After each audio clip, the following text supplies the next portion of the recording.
Hi, Marlena Cantu. How are you doing? Good to see you. Welcome, Kim. It's nice to see you.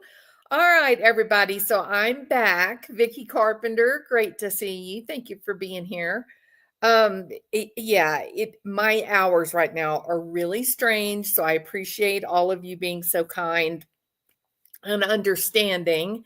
And I am trying to take, advantage of whatever little period of time I get that is free that we can kind of do our YouTube thing that we love so much. And right now, I am focusing on the trial, the prosecution of Chloe Driver, who has got three different charges stemming back to the stabbing death of her 14-month-old daughter. She is pleading not guilty by reason of insanity.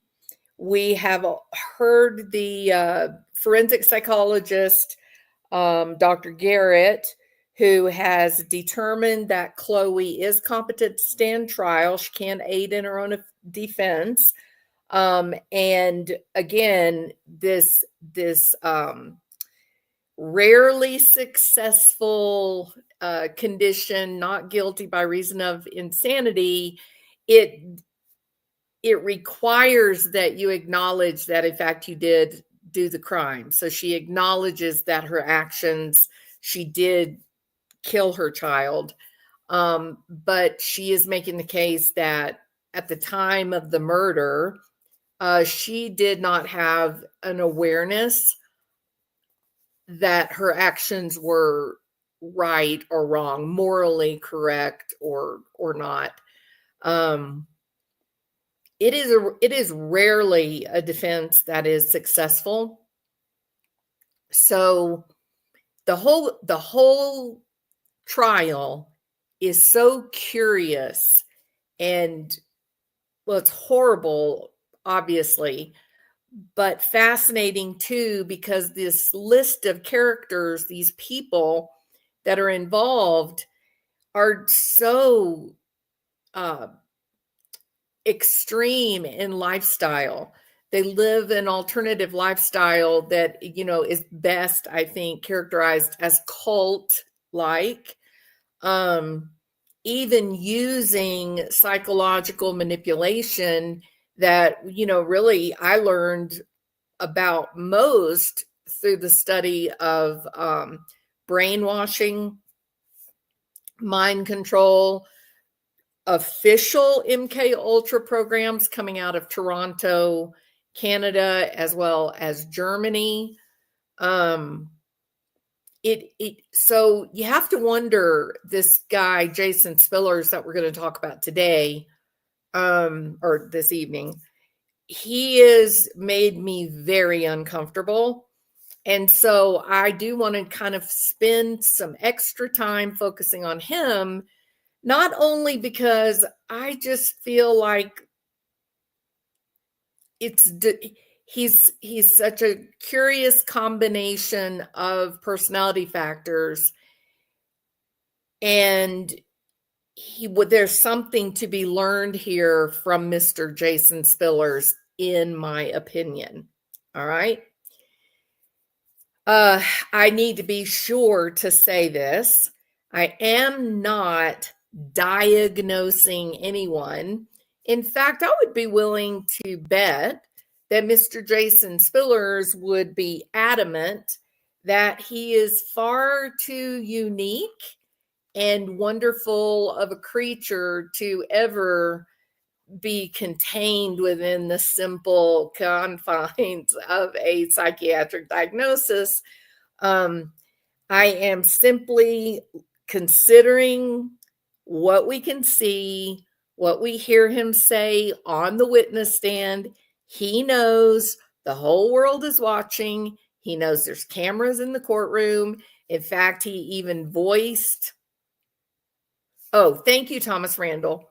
I'm going to get started on Lake and Riley too. I just couldn't believe that both of these highly interesting cases came in together at around the same time frame. So, but this is too special to pass up. This This is a rare opportunity. And I just need to do this for people that are really interested in the psychology of crime. This is a real opportunity to really look at Jason Spillers and his testimony from a psychological perspective. That's why the title of this video is Personalities and Pathologies. And so we're going to get to it. Zelda, my friend, I can't believe you pulled yourself out of that hot tub long enough to come in here and talk to us, girl. Welcome. I'm so happy to see you. Zelda says, hello, friends, and welcome to this amazing community. And we'd love for you to subscribe if you haven't, and to please give a thumbs up as always. And Zelda is a true sweetheart, and I'm so, so glad to see you again. Hey, Nana Flower Power, welcome. Good to see you. It's so good. Everybody, there's so many people here. I'm very excited that you guys are here.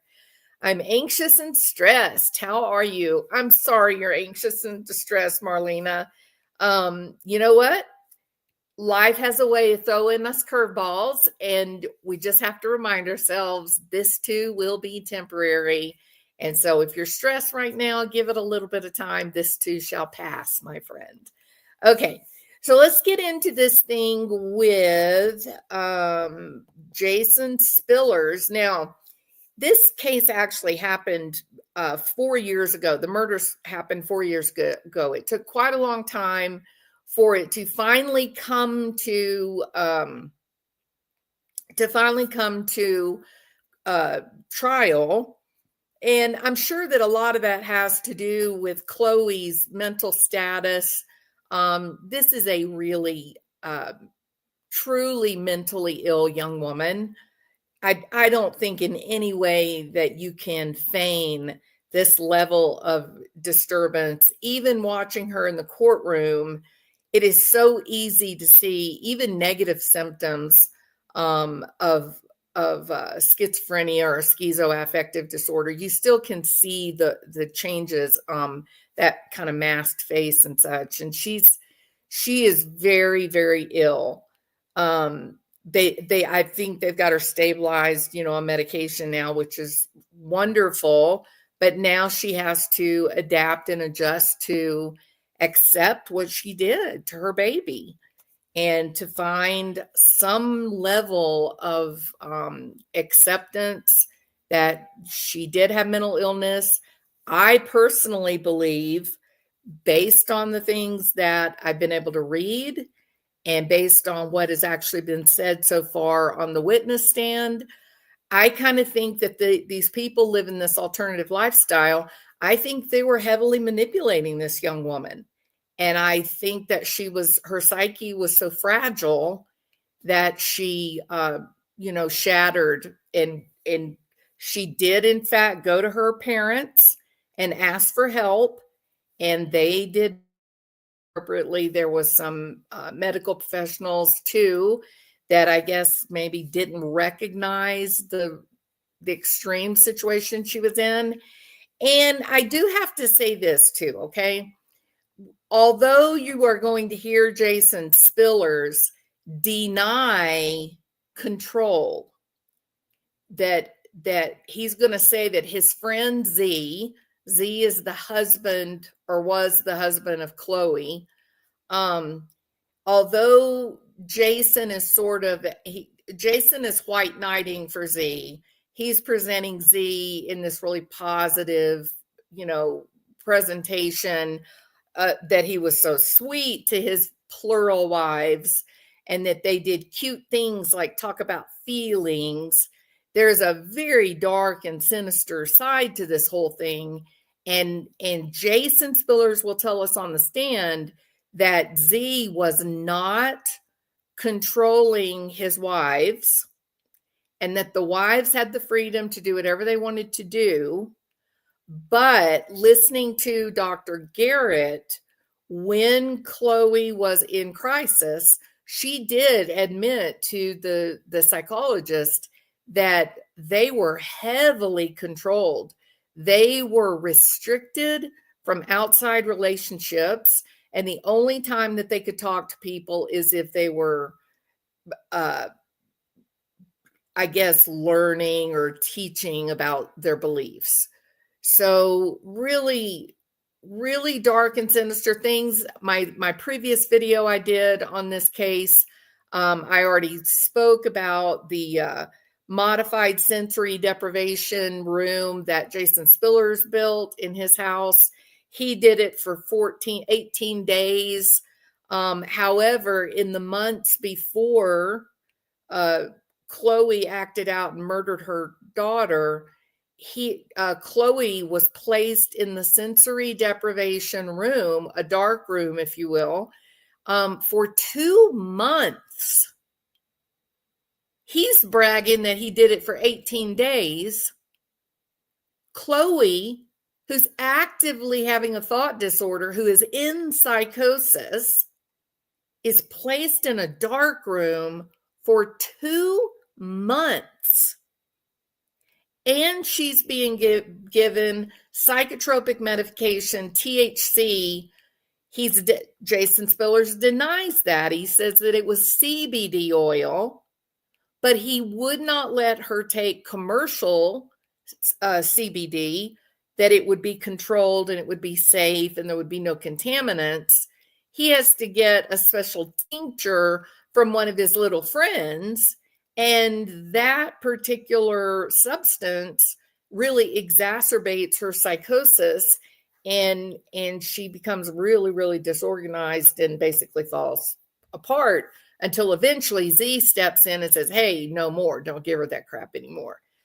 They were also doing humiliation rituals, in my opinion. Jason Spiller says, oh, it's enlightenment and it's so clean to drink your own urine.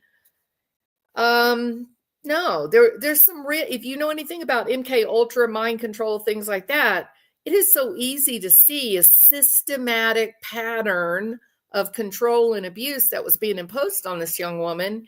My view on this, I just want to warn and own this. I'm adding something here that is not being said in the courtroom. So let me be very, very clear about that. They've got him up on the stand, I think, to give I think to demonstrate the alternative lifestyle and how these people were living as Chloe began to decompensate and experience this breakdown that resulted in the death of her child, or murder of her child. So let's go ahead, and I want to take a couple of minutes before I actually start the testimony. I want to stop a minute and go to this kind of particular curious phrase, narcissistic psychopath. Not something you're going to find in the DSM-5. But it's basically that combination, a person that would hold both a diagnosis of narcissistic personality disorder as well as antisocial personality disorder. I think that there have been others on YouTube who have talked about Jason Spillers, and even though, well, let me see how I want to say this. You can't diagnose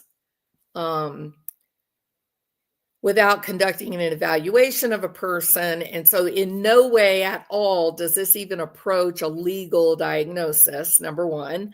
I do not know Jason Spillers at all, never spoken to him, never communicated with him in written form at all.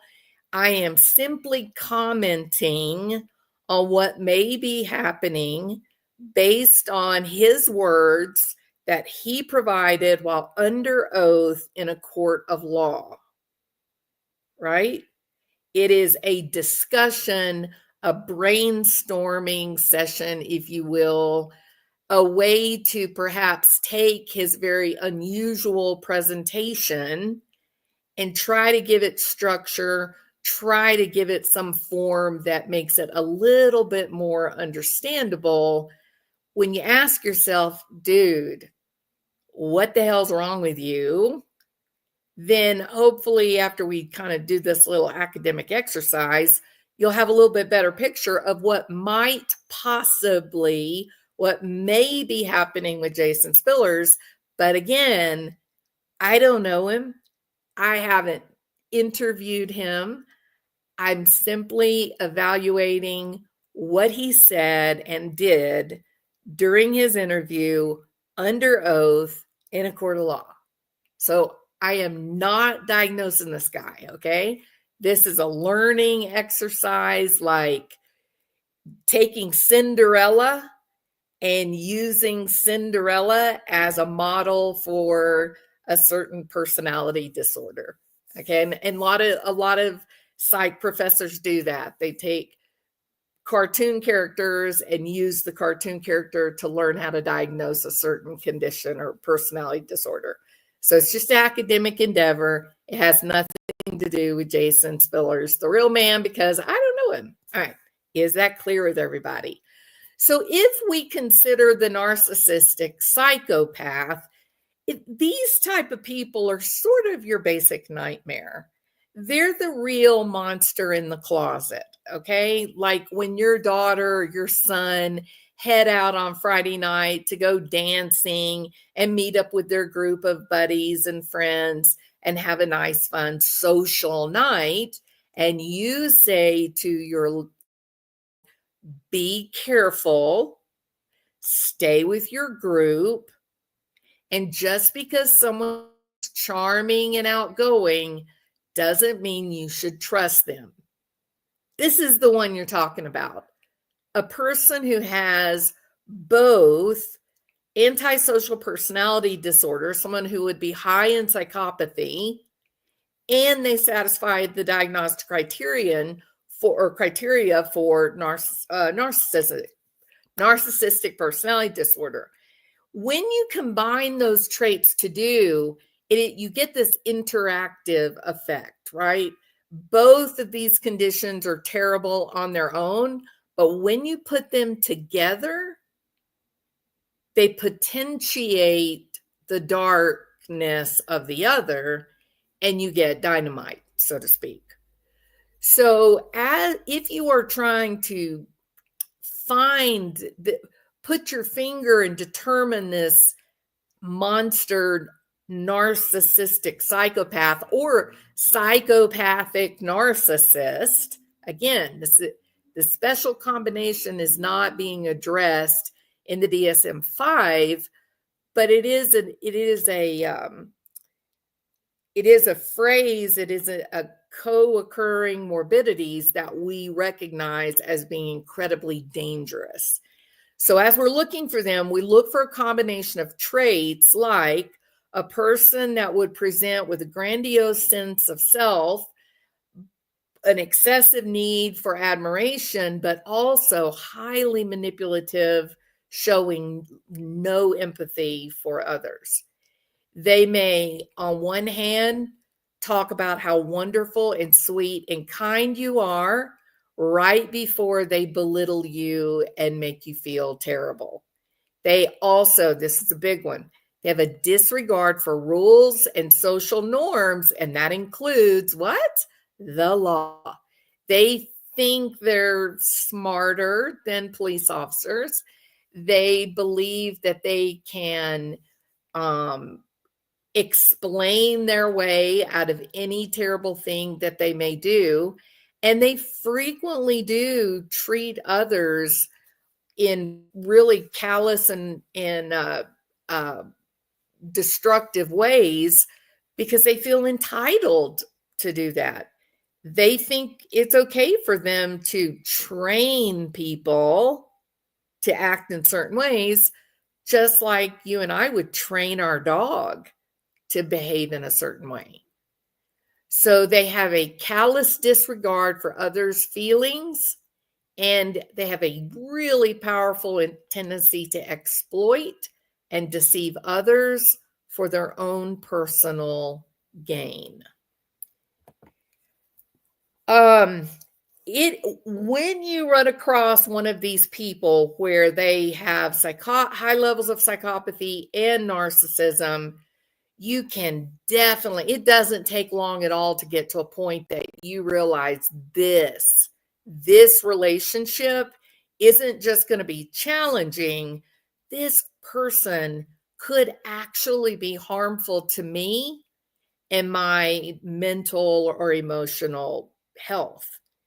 You see, people that have both narcissism or narcissistic personality disorder, as well as antisocial personality disorder, or they're high in psychopathy, they have some traits and characteristics that are really quite often found in people that commit heinous crimes. So if we look at just the signs of narcissistic personality disorder, we know these very well. The grandiosity, the constant need for admiration, external validation needs that will often result in the person acting in really curious and outlandish ways. They have a strong sense of entitlement. They have what's theirs, but they also believe they can take what is yours, and it doesn't bother them at all. They are constantly positioning and putting themselves into very notable visual positions where they can then prompt others to provide admiration and external validation. And here's a big one for Mr. Jason Spillers. They exaggerate their achievements and their talents. They believe they are far superior to others, and they do not bat an eye at taking advantage of others for their own personal gain. Now, you combine those horrible tendencies with some of the signs of psychopathy, they will easily lie and deceive if they have a personal gain dog in the fight. If there is something they want for themselves, they feel completely entitled to lie, to commit fraud, if it gets them what they want. They have a real disregard for the law. They do not care what the law is. They are not guided by moral imperatives. The only moral imperative that people high in psychopathy have is the moral imperative to do as they wish and to disregard what anyone else may want. These people are often aggressive. They are definitely reckless, and they have very little empathy or concern for others, either safety or their feelings. And I think this is interesting, especially related to Mr. Spillers. People high in psychopathy tend to have a very difficult time forming emotional attachments and maintaining their relationships. And we're going to see signs of this in his testimony. So when these traits of psychopathy and narcissistic personality disorder, when they overlap, when they are co-occurring, then you get terrible combinations like grandiosity that is related to how manipulative and deceitful they are. They can actually feel good about themselves because they lie so well and mislead others so well. Their sense of entitlement can be so grand that they'll just say, hey, I stole from you because I'm smarter than you. Now go away and leave me alone because you don't matter.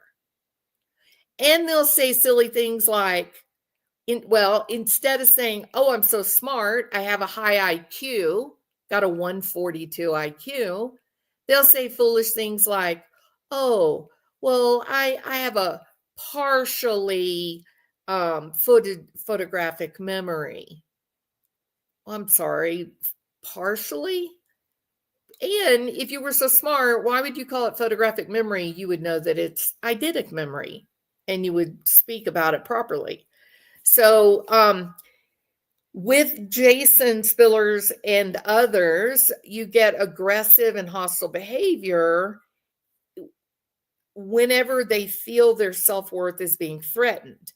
that if they are not being afforded the respect that they believe that they are entitled to or that they deserve, they don't mind becoming hostile and aggressive. They will threaten violence and they will do violence. The first step toward corrective action toward you is to use shame and humiliation. And we will possibly see evidence of that in his testimony.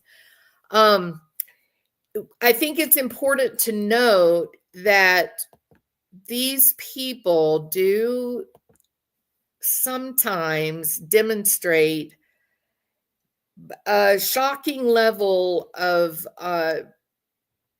charm. I thought I had a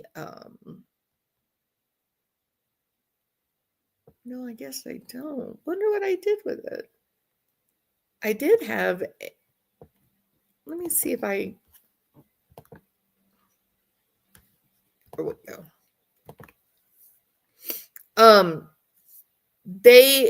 Those that have perfected that charming, charismatic exterior, they're especially dangerous because they can get other people's trust, take time to manipulate, and get them isolated away from people that might otherwise protect them.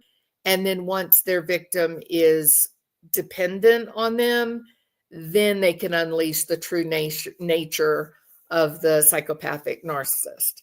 So this is Jason Spillers, and we are now going to watch him in action on the stand. And I am going to say again, I cannot diagnose this guy because I've never met him, much less done an evaluation. The discussion that I'm having tonight is based on his testimony. When he is under oath in a court of law, I am only speaking about what might be happening, not addressing this as a statement of fact. And this is Chloe Driver, the young woman who murdered her 14-month-old baby 4 years ago.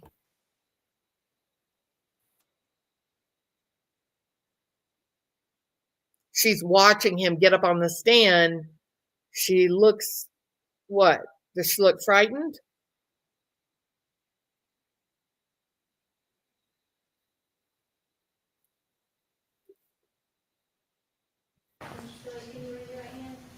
Sure. Do you solemnly swear or affirm the testimony you shall give will be the truth, the whole truth, and nothing but the truth? I promise that I will be honest with you. Okay. Yeah. Because he has a problem with swearing. You're going to notice this. He is very controlling. He controls the narrative. And when the prosecutor tries to take back that narrative, you'll see him kind of talk down to her in a forceful way. So this is right from the very beginning, you can see he's going to be oppositional and he is going to control what's been said. Yes. Do you have some opposition to swearing? Is that the concern? Yeah. Okay. Can you affirm that you will be honest and tell the truth today? I just told you that I would be, and I will be. I will be completely honest and transparent in regards to the matter of which we're here today. Okay. And my experience with this circumstance. Okay, great. And can you state your full name? Okay, she is very disturbed. Like her demeanor, her affect notably changed when he came in the room, and now there he is right in front of her. You're going to watch her change throughout his testimony. I forgot what else I was going to say. What else was I going to say? Let me go back, trigger my memory. Circumstance. Okay, great. And can you state your full name? Jason Allen Spillers. All right. How old are you, Mr. Spillers? 36. All right. And you're wearing orange. Yeah. Are you in custody at this time? Not in Cherokee County. Okay. Do you have pending charges somewhere else? Yes, I do. Okay. And does it have anything to do with this case? Absolutely not. Okay. And the only reason I'm asking you that is have we made any kind of deals with you or discussed your charges with you in any way? Actually, you made it very clear that you're uninterested in the charges that I have because it has nothing to do with this. Okay. Yeah. All right. And I'm not going to ask you anything else about that. Okay. So I want to know. I remembered what I was going to say. So sorry. My poor brain. Watch his eyes. We've already listened to this first part. Watch his eyes and notice he doesn't blink very often. He has a very intense stare, and he keeps his head kind of down and leveled right at her with that intense stare. That is a control tool. And we also know that people who are high in psychopathy, their blink rate is actually really, really slow, like 12 times in a minute. So watch that, because that is part of what you're reacting to when you watch him and you think, wow, this guy's really curious and uncomfortable, but I can't put my finger on it. Notice his blink rate. He just doesn't blink very much. And he is using his gaze, I think, to manipulate her to take control of the situation. Not in Cherokee County. Okay. Do you have pending charges somewhere else? Yes, I do. Okay. And does it have anything to do with this case? Absolutely not. Okay. He's scaring her. The only reason I'm asking you that is, have we made any kind of deals with you or discussed your charges with you in any way? Actually, you made it very clear that you're uninterested in the charges that I have because it has nothing to do with this. Okay. Yeah.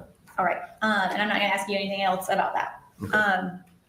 So I want to know how you know. The no blinking just is unnerving to me. So what about you guys? Are you seeing it? It is very uncomfortable when you're looking at someone and there's no blinking, right? Yeah, I think she does look incredibly frightened. I think she's looking at him like, oh my God, what is he about to do? So yeah. And the worst kind of narcissist is a religious one using religion. Yeah. Oh, he uses all, I agree, Vicki. He does. He uses every tool, every trick in the book. In fact, I suspect that they were doing things to Chloe that wouldn't be allowed to do at Guantanamo Bay against the detainees there. That's how bad this was, I think. Benjamin Ben Michael. I call him Z. Okay. And I call Chloe Alexis Driver Kawani. Those All are the names of which they were introduced to me as. Okay. So just to relieve confusion for the court and for the jury, these are the names that I still call these people by. Okay. So I just want to make that very clear so there's no confusion. And maybe I just want to make that very clear. So I met Z in April of 2020 through an associate. And we met because of an interest in trust law and using trusts to legally incorporate yourself to minimize risk of obstruction by the government, like in the forms of taxes and being able to hold your properties and assets in a trust and making them safer. And there's a whole lot to that. So, I mean, how much would you like for me to talk about that? That's just the nature of how I met him. Okay. And that's great. And I'll just keep asking small questions till we get to all the information that we need. Sure. You said that So just a reminder, narcissistic personality disorder, grandiose sense of self-importance, a preoccupation with gaining success or power or physical attractiveness. They believe they are high status. They believe they are special, and they believe they can only be understood by people of their equally elevated stature. It's important in this. They have a need for excessive admiration. They have a complete sense of entitlement and expectation that others must comply to their wishes. They are perfectly able and willing to exploit others for personal gain. They lack empathy. They can be envious of others, and they can come across as incredibly arrogant. Pretending to be trained in a profession that typically has high esteem, like a doctor, they will often pretend to be like that, use lingo that would really only be known or used among other specialties, doctors or engineers or whatever.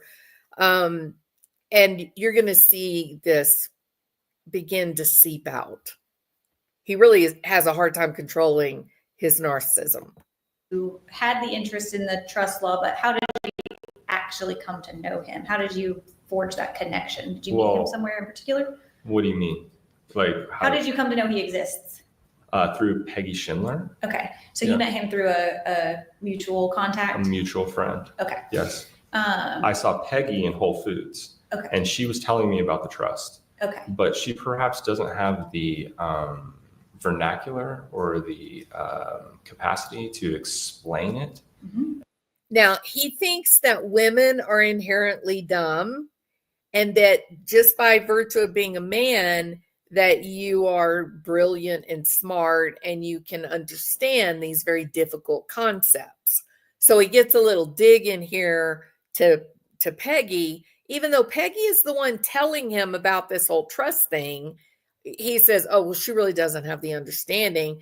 Therefore, I have to befriend Z. He's a man. He'll know it. And so Z does. So I spoke with Z, and and then Peggy gave me the trust, and I began a relationship with Z from there. Okay. And you said that was April of 2020? Yes, it was. Okay. And so going forward for the rest of this questioning, I'm going to refer to Benjamin as Z. That'd be great. Okay, yeah, to avoid confusion for everyone. Okay. Thank and you. Chloe will refer to as Kuwani? Kuwani, yes. That's how you spell that, please. Kuwani, Ku''Ani. Thank you. You're welcome. And is that how you were introduced to them? Yes. Okay. And is that how you knew them through the entirety of your relationship and still with them? Okay. So in April of 2020, when you met Z, yes, was that an in-person meeting when you first encountered him? Yeah, it was. Okay. And where physically were you? In a park in South Asheville. Okay. In North Carolina? In North Carolina, yes. Okay. Was he living there or staying there at that time? Yeah, he was staying with Peggy. Okay. Now, you heard him talk about Peggy and this issue with the trust. It's basically tax fraud, right? Did you notice that he said April of 2020? He meets them. Peggy talks to him about the trust, that this dude Z understands it and introduces Z to Jason Spillers. This is April 2020. Baby Hannah died or was murdered December 2020. We're only talking about 8 months difference. So from the moment that this joker enters the picture, 8 months later, with his influence on them, Chloe is in complete breakdown, psychotic, and the baby will be dead. And Zoe, let me be clear here. So Zoe was both suicidal and homicidal. She stabbed her baby, and then unbelievably, she turned the knife on herself, where she proceeded to stab herself 4 times in the neck. There is something so curious about this case. This is very hard to wrap your mind around, even if she is in a psychotic state. It's very strange. And when you put this in perspective, from the time he first meets Z to the time that Zoe has completely broken down and she is now in full-blown psychosis and she is suicidal and homicidal, is 8 months. It's incredible, really.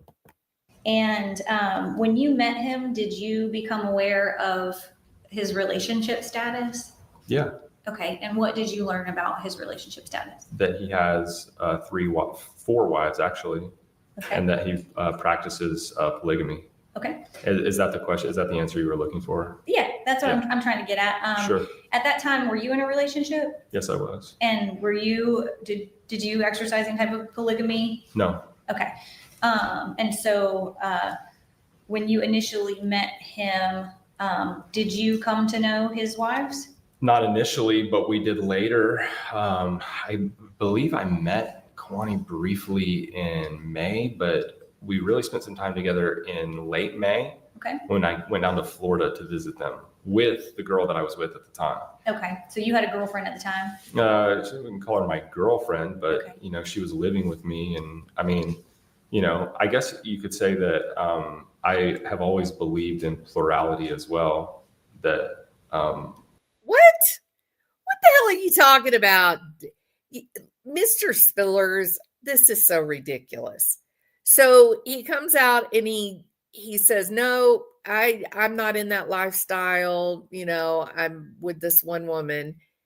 And then he directly says, oh, well, I wouldn't call her my girlfriend. And I believe in plural relationships.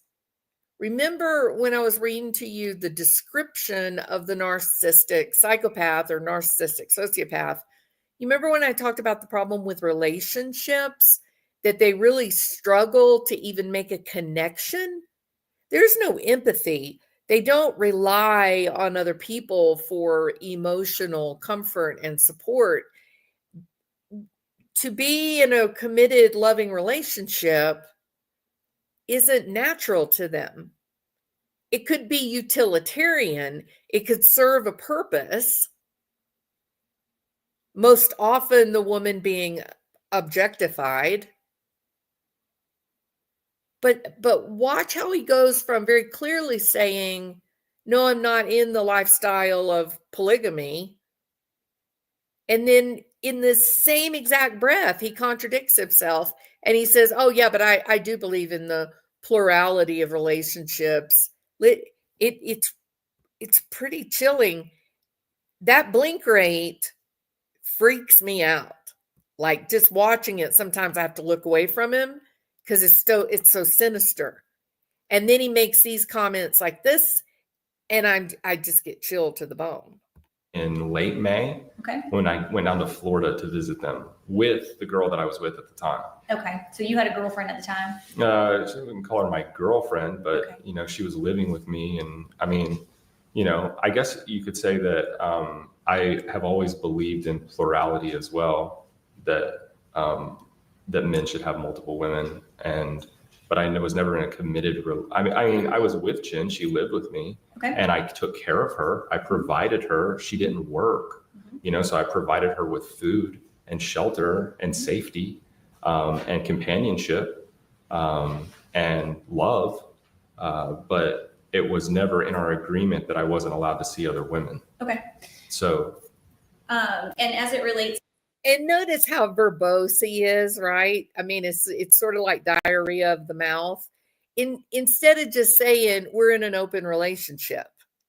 I mean, isn't that the way you would say it? Like that you just say, yeah, we're together, but we date other people.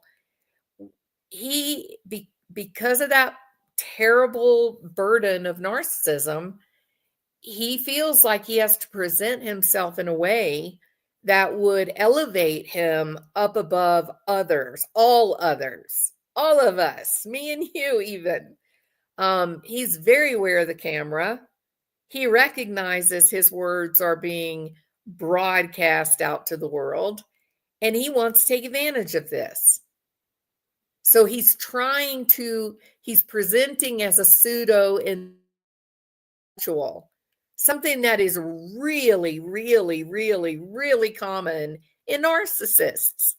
I mean, we see it all over the place on YouTube. People that have no training at all, and yet they'll get up on their YouTube channel and talk at length about other people's, psychiatric problems. It's just a way to elevate themselves higher with no substance behind it. It's only about appearances. It doesn't have anything to do with reality.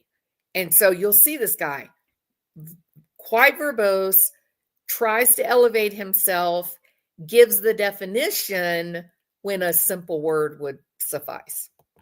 To Z and his relationship, who were his wives that you came to know? So their given names on their birth certificates would be Chloe Alexis Driver, Jessica Lee Kafijian, and Sarah Stiles. Okay. But those women will be referred to as Kuwani and Anna Gamliana and Shalig, respectively, because those are their chosen Hebrew names. Okay. Tell me about Jessica. You said, what did she go by as her chosen Gamliana. Hebrew? Gamliana? Yes. How do you spell that? Gamiliana, I'm pretty sure. I'd have to look at it. Okay. Gamliana, yes. And you all... It's just so evil feeling. I'm using that word lightly, okay? I don't think of demons and such. But what a creepy grin. Like, this is so creepy. Now, look at this woman's face. She's terrified of this man, in my opinion. Okay, this is just opinion. None of this is fact. I don't have any special knowledge about this guy, just what he said in front of all of us, okay? But she certainly impression that she wishes he was not in the room with her, right? And watch this grin come over. I'm struck that as he's talking and saying that they're using these Hebrew names, the names that they're using for these women are not Hebrew, traditional Hebrew names. They're just gobbledygook. They're just made up names, like Gigliana. Do you think that was like giggly? Like, you're such a giggly girl, and we'll name you Anna.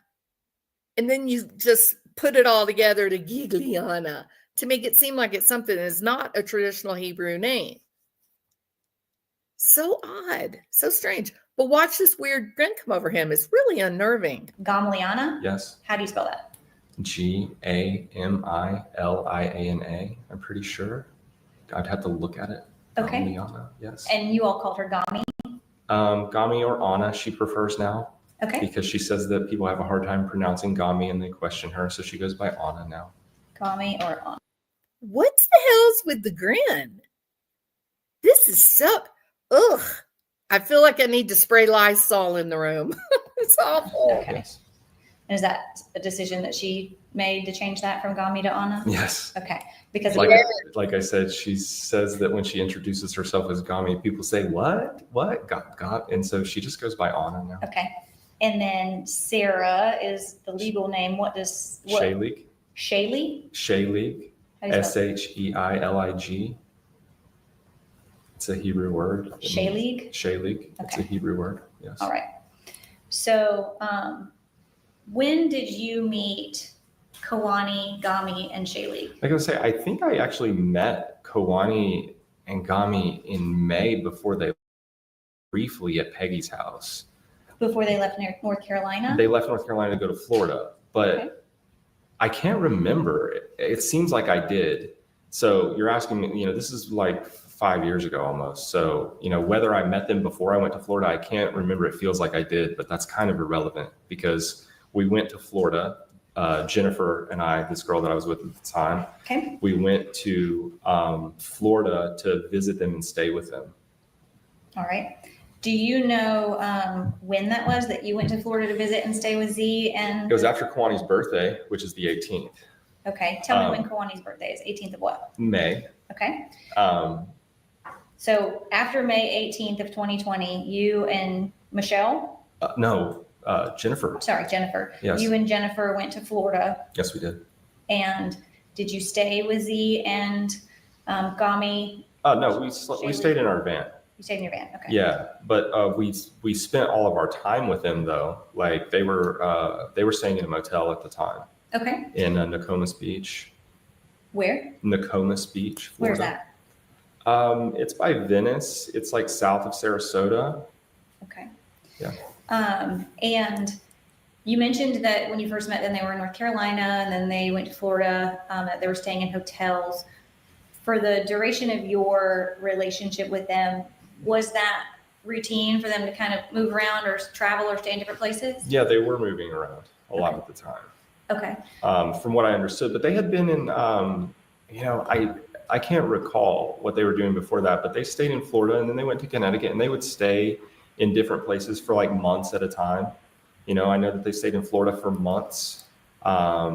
After we left Florida, they stayed there for at least another month, I think. Okay.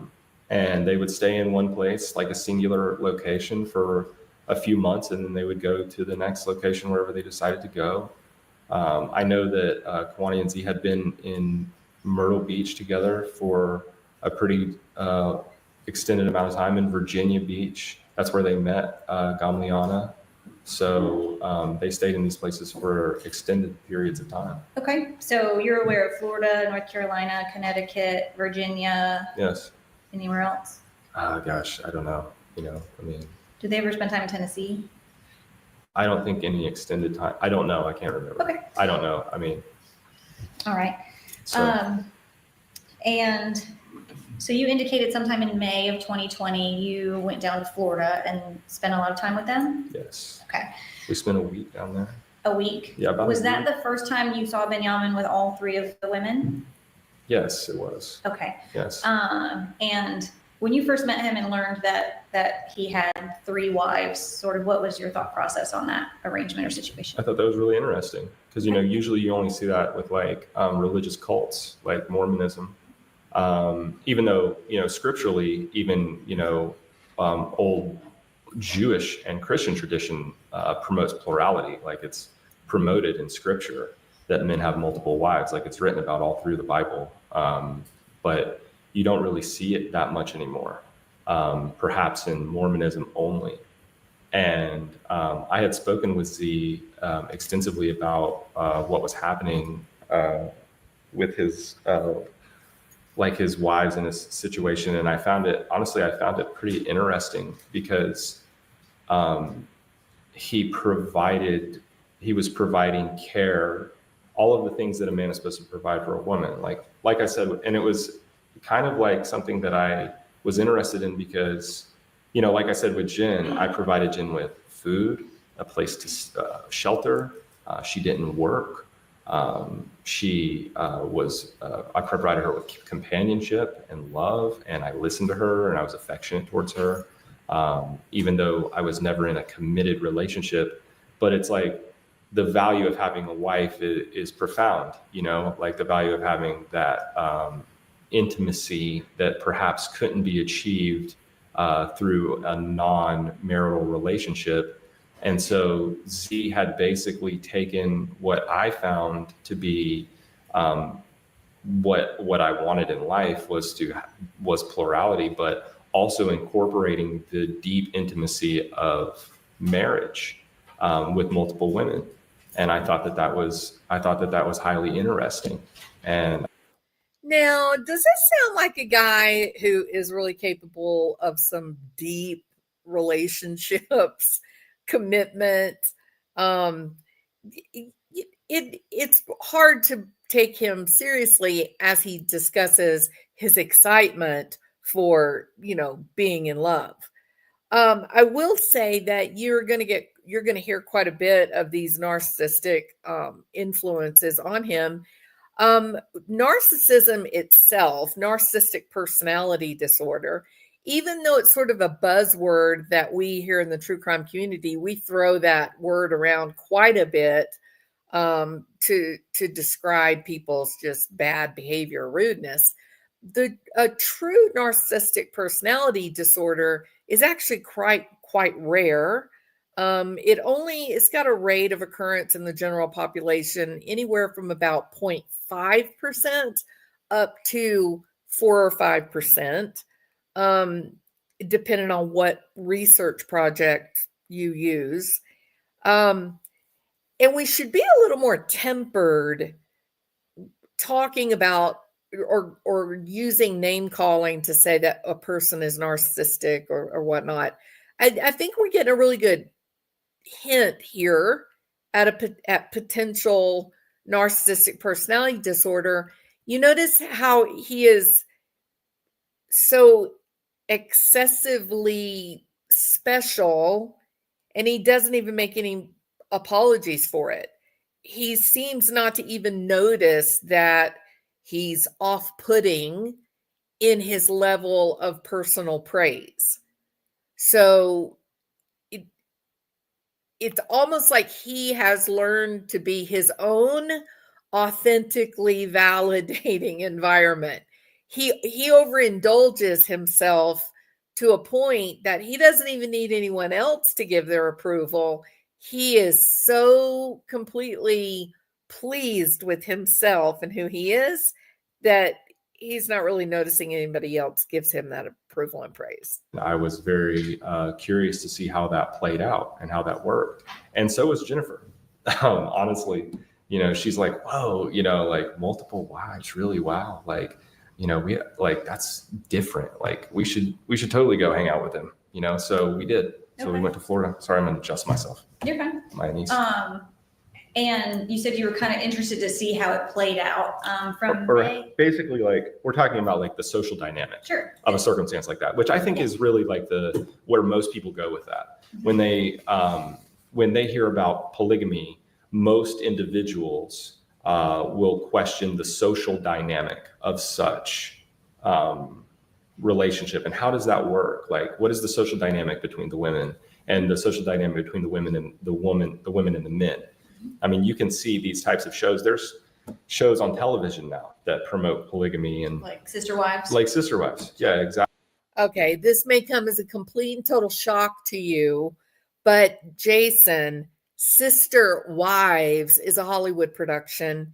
It is not indicative of real life polygamy, plural marriage, FLDS nonsense. Not even close. So the fact that you bring that up as some sort of, I don't know, evidence that you being interested in plural marriage somehow makes you an enlightened and particularly brilliant man, you're just so short-sighted and average that you don't even recognize what you're saying. You think you're being obtuse and brilliant, but we're listening to you going, this guy's completely full of nonsense, right? All right. It seemed like there was something else I was going to say. Exactly. And so it's kind of like to see in real life plural marriages, I think typically we see it now with FLDS and some of the Muslim families. I understand. I know what the rules are for Sharia law and plural marriage. I don't really know with FLDS. I don't think there is any real rules with FLDS. I think these people, it's just anything goes, right? So the more wives, children you have, the more uplifted you are as a man, basically. So pedophilia is a huge part of plural marriages. It is exploitative. It is more like human slavery. It's a miserable and terrible lifestyle for the majority of people that find themselves caught up in it. And there's something very important about this issue of plurality of marriage and and Chloe Driver specifically, and it is this. I've told the story of the Kuwaiti oil man that decided he wanted to tell me he wanted to marry me for me to be one of his 4 wives. And I was just like, you are a scary guy. And no, my husband wouldn't like that. I love my husband very much. He talked about his other 3 wives and what was special about each one. And he said that he would want me because I would be good to have when he would go on a business, like when he would have business meetings, dinner parties, because I could talk about other topics, right? He had one of his wives that was very special because she was a brilliant cook. And so he would bring his business partners to his home and she would cook for them.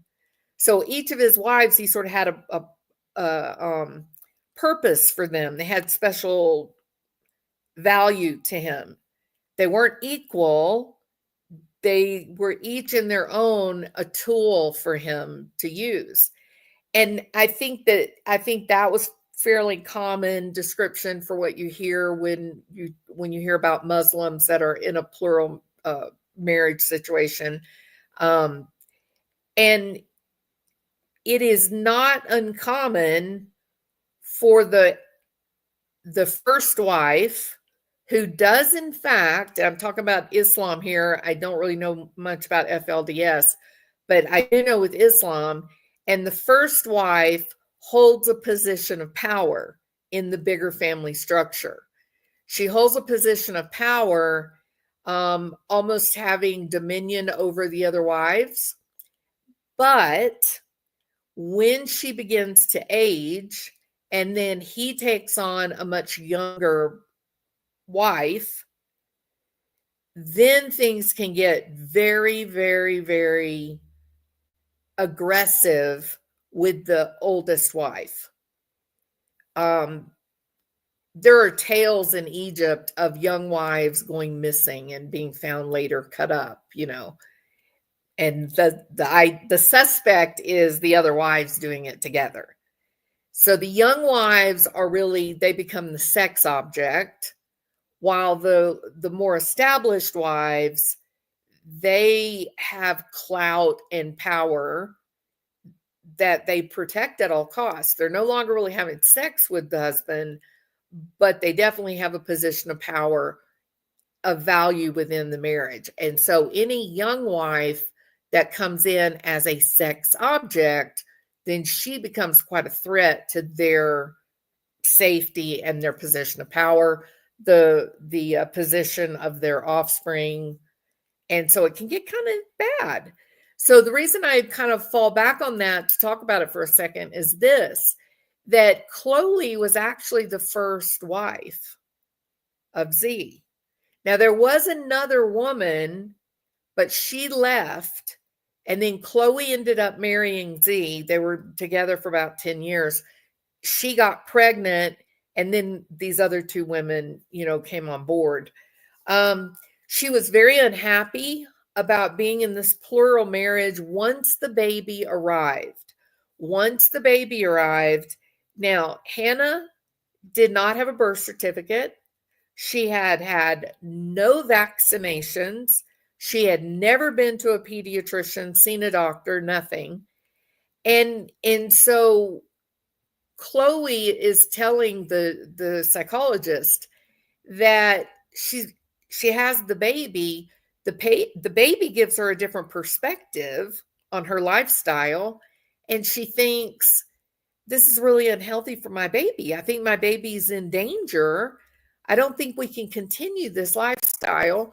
And she kept going back to her husband saying, I don't want this. I don't want this plural marriage. I don't want these other women in our lives. Why can't we go off with our child and make us a normal life together? She was very unhappy with the situation. And I'm going to say it. This also sounds quite lucid and logical for a woman who's in full-blown psychosis, which makes me think that the tincture that Jason Spillers was giving to her, maybe it really was a cocktail of drugs. Firsthand perspective of that, of somebody who's really living like that, I thought was highly interesting. I was very interested in what these women had to say and what they were about. Okay. So was Jennifer. Tell me, you said you're interested to hear what the women had to say and what they were. Well, yeah, I was just curious how they interacted with each other. Okay. You know, so. From May of 2020, when you said that you and Jennifer went to Florida and started spending time with them, how much time did you spend with Z and the three women from May until December of 2020? Oh, well, there was a lot.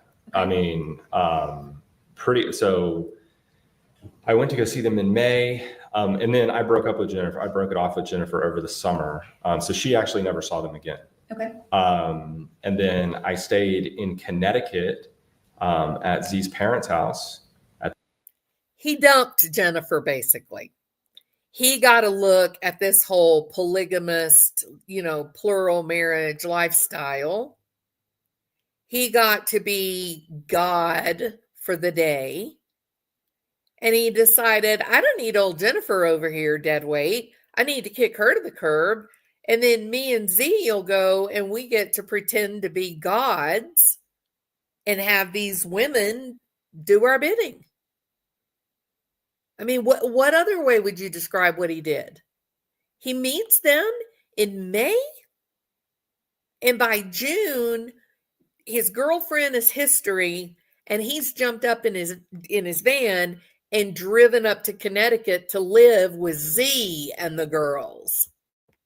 At the Joyce home in Connecticut in September for, I think I was there for about a little over 2 weeks. Tell me about his parents. What do you know about them? Oh, I love the Joyces. They're good. Mike Joyce is great, is a good man. They're essentially, Michelle Joyce is they're very powerful people. Like even, they're like really intelligent. They're highly intelligent people, highly well-spoken about their traditions and values. And they're very warm and open and welcoming folks. Like, are they his biological parents still married? Yes. Do you know what they do for a living? Michelle sells real estate and Mike works at a factory. Works at a factory? Like a machine shop. Okay.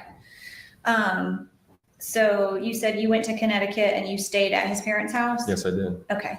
And how much time did you spend at his parents' house? Like I said, I was there for a little over 2 weeks, I think. Okay. Was he there with the three women as well? Kawani and Gamliana were staying there. And Shaylig was there sometimes, but her parents also live in Connecticut. So she was at her parents' some too. Okay, so Shaylig's parents are from Connecticut as well? Yeah, they live it's like 45 minutes down the road in Southbury. Okay, so Gami and Kawani and Z and you spent time at his parents' house. We sure did. While Shaylig spent time with her family? Yeah, I was sleeping in my van. Again, I had a van that I stayed in. Okay. And so I was sleeping in the driveway in the van. And was it, from your observations, was it common for these women to go spend time with their families outside of their relationship with Z? I mean, if they wanted to. Okay. I don't think, I didn't really get the feeling that Kawani or Gamliana were very, enthusiastic about going to spend time with their parents. Okay. And that they loved their husband and they stayed with him. Okay. But Shaylig wanted to go see her family in Connecticut? Yeah. I mean, I think it was just like a matter of convenience too, because they're all like staying at the house and, Shaylig she went back and forth, So. Did you ever meet the parents of Shaylig, Gami, or? I've met all these people. Kawani? I've met them all. You met all of their parents? Yes, I have. Okay. Tell me the circumstances under which you went into their families' homes. Let's see. I met Phil and Nancy Kafijian in October of 2020. I have actually stayed with Ben and Sharon Stiles at their home in Connecticut. I stayed there for the better part of a month. At Shaylig's parents? At Shaylig's parents, yes, I sure did. And I've met Eric and Renee Driver on several occasions. I met them for the first time in the summer of 2020. I met Kawani and Z and Eric and Renee Driver at a river in Tennessee, and we spent the day together. Okay. That was the first time I met them. So Phil and Nancy Kafijian are Jessica's parents. Jessica or Gamliana's Gamliana's I knew that. parents. We're going to Okay. try to avoid this confusion. Where do they live? They live in Virginia Beach. In Virginia Beach. Okay. Yeah. And then you said that Shaylig's parents live in Connecticut. Yes, they do in And Southbury. do you know where Eric and Renee Driver, Kawani's parents, live? In Knoxville, I'm pretty sure. Okay. I've never been to their house, Okay. so. All right. But I know that she's from Jacksonville originally, but Okay. I think they moved Okay. to Knoxville. Okay. And do you know what the order of the women coming into this marriage was?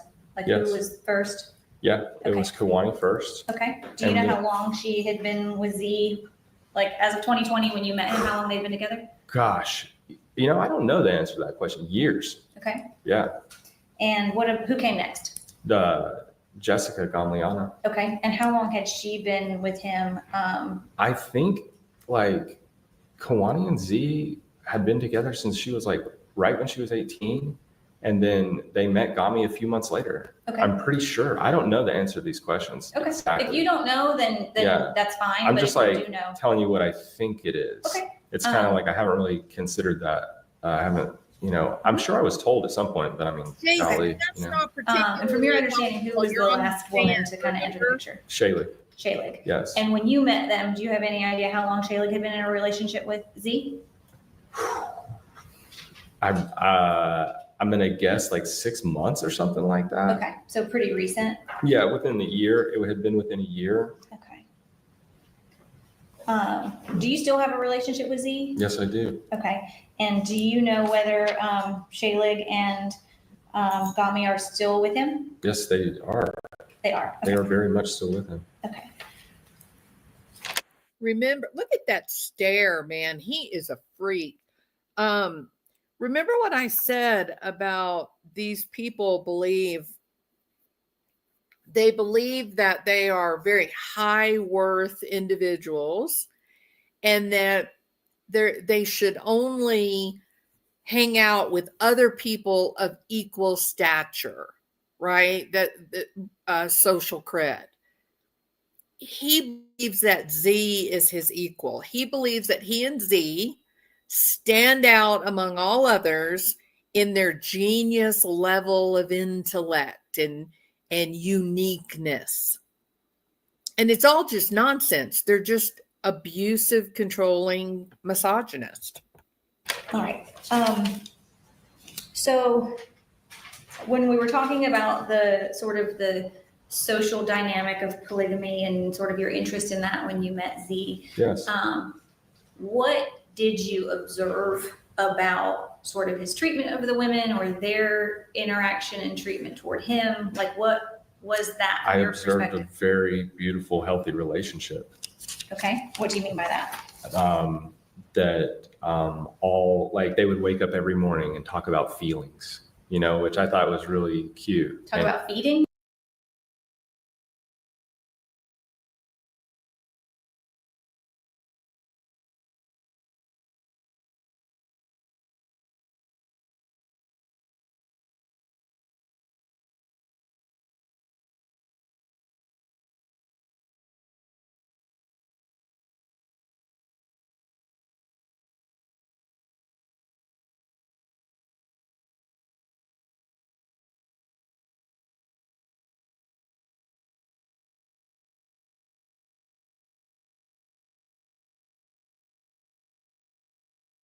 feelings. Oh, feelings. Okay. Like they would wake up every morning, they would be in the hotel and Z would wake up with these girls and, they'd all wake up and sit around and talk about feelings and how they felt that day and why they were feeling that way. And he would sit and be patient and kind and caring to them Okay. and treat them the way a wife should be treated, with compassion and patience and love.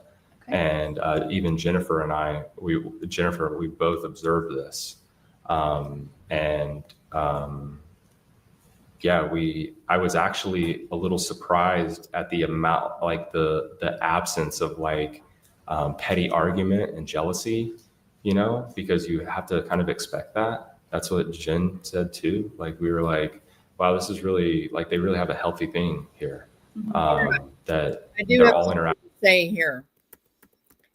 So he says, oh, they would get up in the morning and talk about feelings, and it was so cute. What do you mean by that?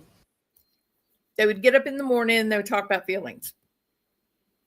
That this was such a beautiful and healthy circumstance, relationship. An old man with young girls half his age, 3 of them, waking up in a hotel or a van, and everybody would have to talk about how they were feeling when they woke up. It was so cute, right? And yet, in less than 6 months, one of those young women will have picked up a knife and turned it on her 13, 14-month-old baby, and then on herself, trying to kill her own body. There was nothing cute that was happening. This was clearly a highly exploitative situation. And one of those young women, and we don't know about the other 2, maybe they too were suffering some serious situations. But for sure with Zoe, she was in crisis. She was in pain. And the addition of this guy seemed to really, really ramp it up. Her decompensation really escalated when he showed up on the scene. I also want you to listen to this. So what we're about to hear is just good old-fashioned gaslighting, just good old-fashioned BS, right? He's white knighting for Z. He's trying to present Z as a good guy, not a bad guy. But notice how many times he says, oh, well, even Jen said that. Jen said the same thing. Jen believed the same thing. He knows he's lying. He knows he's gaslighting. So he's offering up Jen, who's not in the plural relationship, who's not living a nomadic life. We're gonna instantly increase Jason's credibility by quoting, well, Jen believed it too. Jen agreed with me, and look at how great she is. So there's a mark of a liar. So in my opinion, this guy's about to sell us a bill of goods. It's just not factual about who Z is. All right. So when we were talking about the sort of the social dynamic of polygamy and sort of your interest in that when you met Z, Yes.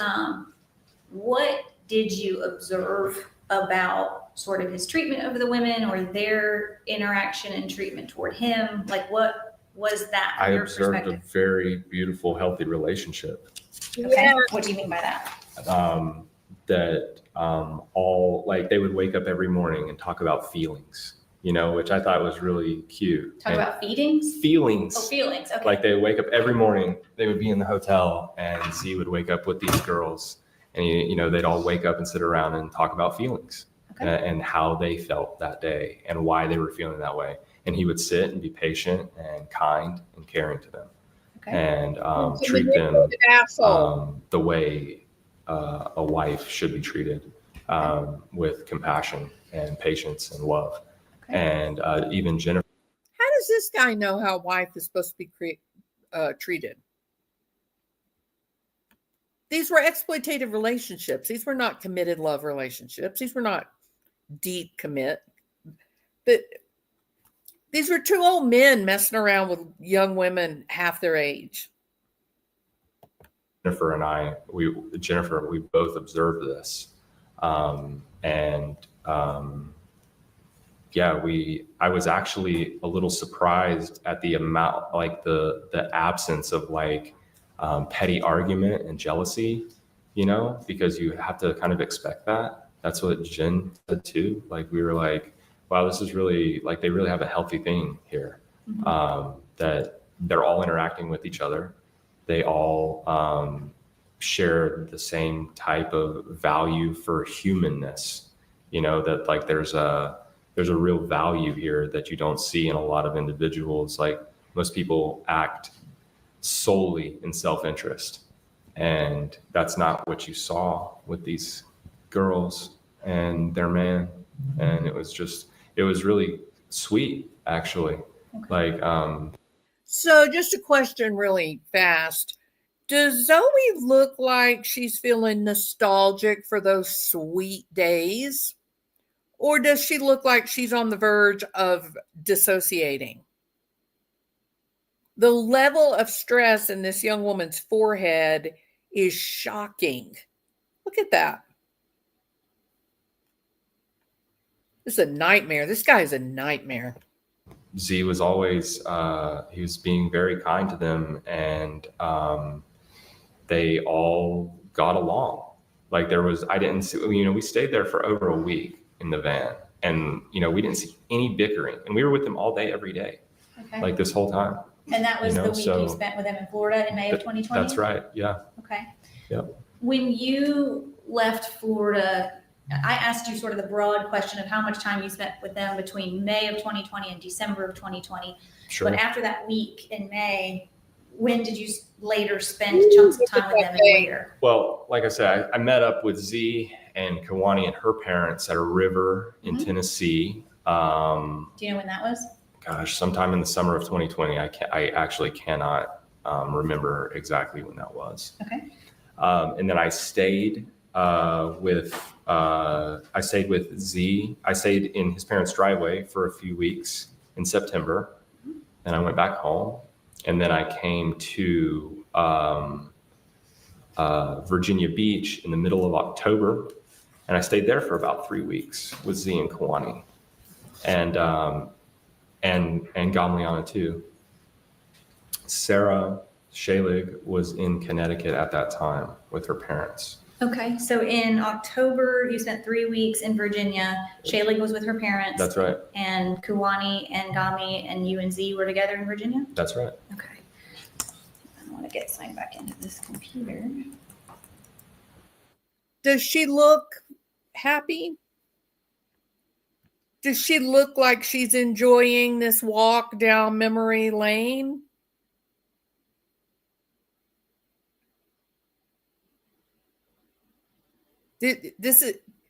He's lying. You can look at her face and tell he's lying. And notice how far back behind her attorney she is. It's almost like she's using him as like a barrier. It's dark, sinister things here.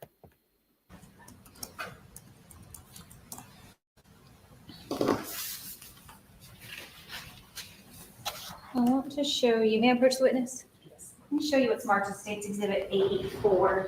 Do you recognize who this person is? Yeah. Okay. That's Gami. Okay.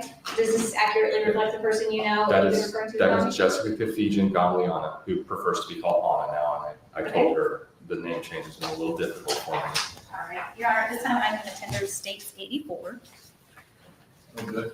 State's 84 is admitted.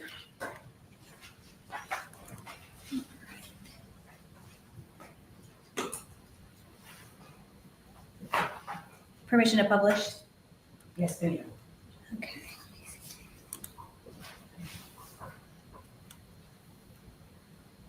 I wish we All could right, so talk this is in. Gami. That is Jessica Kafijian Gamliana. Okay. Do you know how old she is compared to Kuwani?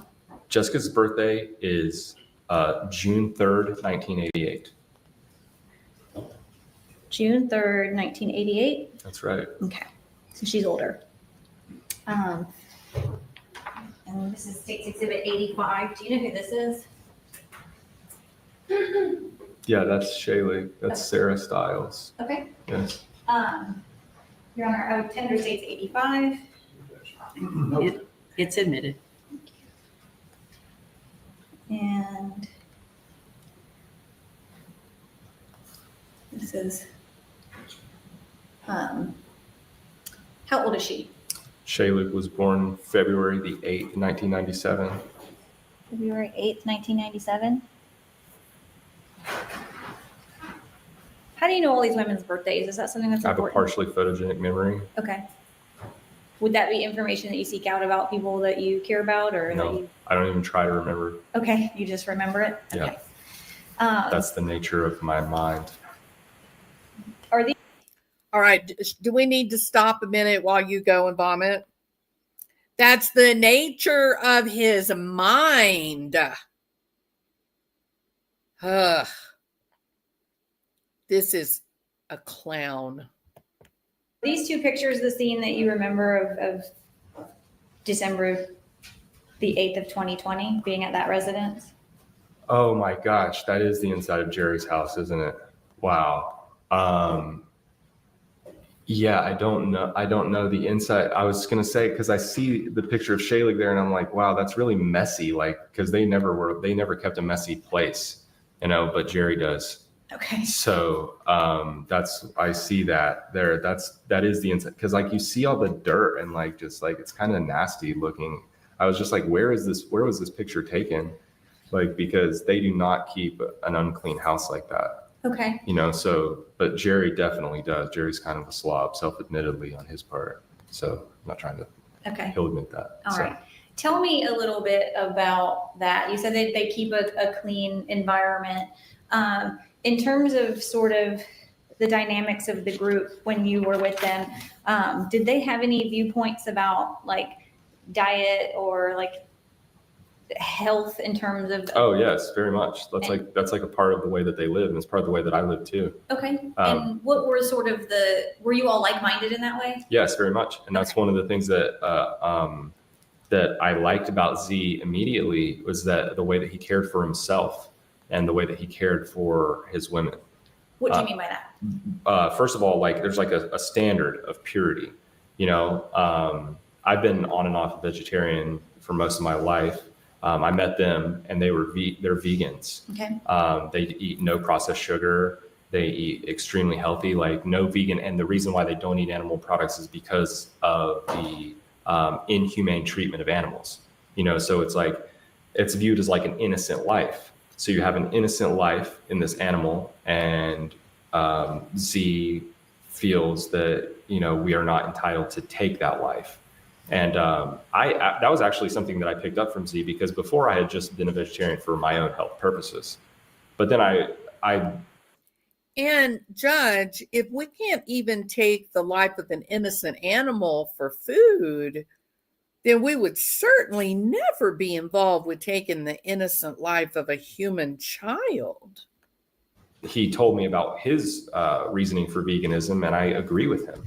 It's like one of the things that, I met Z, and when I went down to visit them in Florida, I hadn't been a vegetarian for a very long time, like 2 years. It had been 2 years that I've been on a meat eating diet, and I got back around them, and I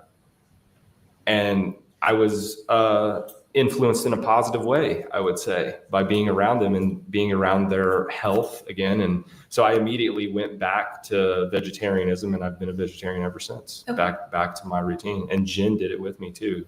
Okay. For the remaining time that she was with me. All right. We immediately switched back to vegetarianism. Was everybody, during the time you spent with them between May of 2020 and beyond, was everybody a strict vegan? Yes. Okay. And they also used like no drugs or alcohol whatsoever. Okay. What was the reason for that? Because it's like toxic. Okay. And because it's like it dilutes your mind and your ability to process and be your most pure and able self. Okay. Yeah. Were there any viewpoints surrounding like water, or what kind of water they could consume? What do you mean? Just did they have any rules about what water they drank? I don't know that I can speak to that specifically. I mean, I know that, but I will say that reverse osmosis water, I know that Z drinks reverse osmosis water, and so do I. I've been filtering my water reverse osmosis for the past 20 years. Okay. Because, you'd like to get there's a lot of particulates in the water, especially, you get the water out of the sink, out of the tap here, it's full of chemicals and fluoride and chlorine and things that are heavy metals that are unhealthy for your brain and body. Okay. That should really be avoided at all costs by everyone. But like I say, very few individuals take the time to care for themselves at this level of impeccability. And so that's something that I respect. But Z and I, we do. Z and I are elevated above all others because we respect our bodies. We would never drink regular tap water. We drink reverse osmosis because we're special like that. But you guys are never be able to understand that. About them very much and attracted me to become closer and better friends with them. Okay. From your perspective, was the observation of these practices something that was inherent in them or something that required discipline from them? No, definitely not. Like Kawani was the one who was giving me a hard time about eating meat when I was in. She's the one who's she's like, you just don't care about the animals, do you? And I'm like, she's like, maybe you're just an asshole. And I was like, maybe She said maybe you were just an asshole? Yeah. Okay, and you're talking about Kawani, the woman who's sitting right there. Okay. And I said, maybe I am, and maybe I should stop eating meat because of this reason, not for my own health purposes. Okay. Because of the taking of life and because, it's better to live that way. Mm-hmm. And so I was like, maybe you're right, young lady. I see where you're coming from. And so I actually went back to vegetarianism then. Was she expressive in communicating about sort of her belief system of subscribing to these practices? Yeah, totally. Okay. Yeah. It's not like it was forced. Okay. It's pretty logical, really. Okay. It makes sense. It's this is impeccability. This is taking care of yourself in the highest regard. This is eliminating toxic waste from your body. This is living a life that's clean and pure without drugs and alcohol of any type, including caffeine. Okay. No nicotine, no alcohol of any type. They don't drink at all. Okay. So it's really rare to find that level of commitment of care to yourself. And all of these girls were just on board with it. They were like, of course they are, because it makes sense and you feel better and you feel healthier and you're representing something that is separate from the regular world of toxicity and negligence to one's own well-being. Okay. You mentioned that during I've used kind of December of 2020 as a date just because of the incident that we're here for, but yeah, we'll get there. How long did you spend time with the group even beyond that date? Oh gosh, I'm still friends with Z now. I was in Shaylee's parents' house for a month in March of earlier this year. Okay. So for the last 4 years, you've maintained constant communication and contact most and definitely, friendship with them? Okay. Most definitely. And we've all been very hurt by this, and we've, worked through this together and as the best we can. All right. So you mentioned that they didn't consume any drugs or alcohol. Are you referring to sort of illicit drugs or just all drugs? What do you mean by the term drugs? Anything that is psychotropic in nature. Okay. Anything that's no pharmaceuticals, no alcohol, no drugs of any kind. Okay. What do you mean? What drugs are there? I guess what I'm going to get into is sort of modern medicine or treatment of ailments or healing practices. Did they have sort of didn't adopt the traditional worldview of the exercise of medicine? Yeah, none of these girls really had very many ailments. Okay. So, I know, but you mean ibuprofen? Sure. Definitely not. Okay. Yeah. I prescribe to these systems myself. Like I don't Okay. take those kinds of drugs either. All right. And was the whole group sort of like-minded in that way? They're all for it. Yeah. Okay. 100%. So were there sort of healing practices or things that you all did for your bodies that were not traditional? I mean, like what?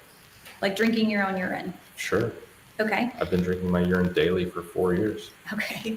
Yeah. And can you tell me, like, obviously that's not traditional in a broad. Well, it was in the past when people understood their bodies. Okay. Now we've become so deranged and deluded and essentially live in a psychotic society of mental illness and addiction to pharmaceuticals and DB. alcohol and This is toxic such food nonsense. that we have become so diluted and separate from what it means to be healthy on the deepest and most fundamental cellular levels that we would, describe an attempt to achieve homeostasis in the body.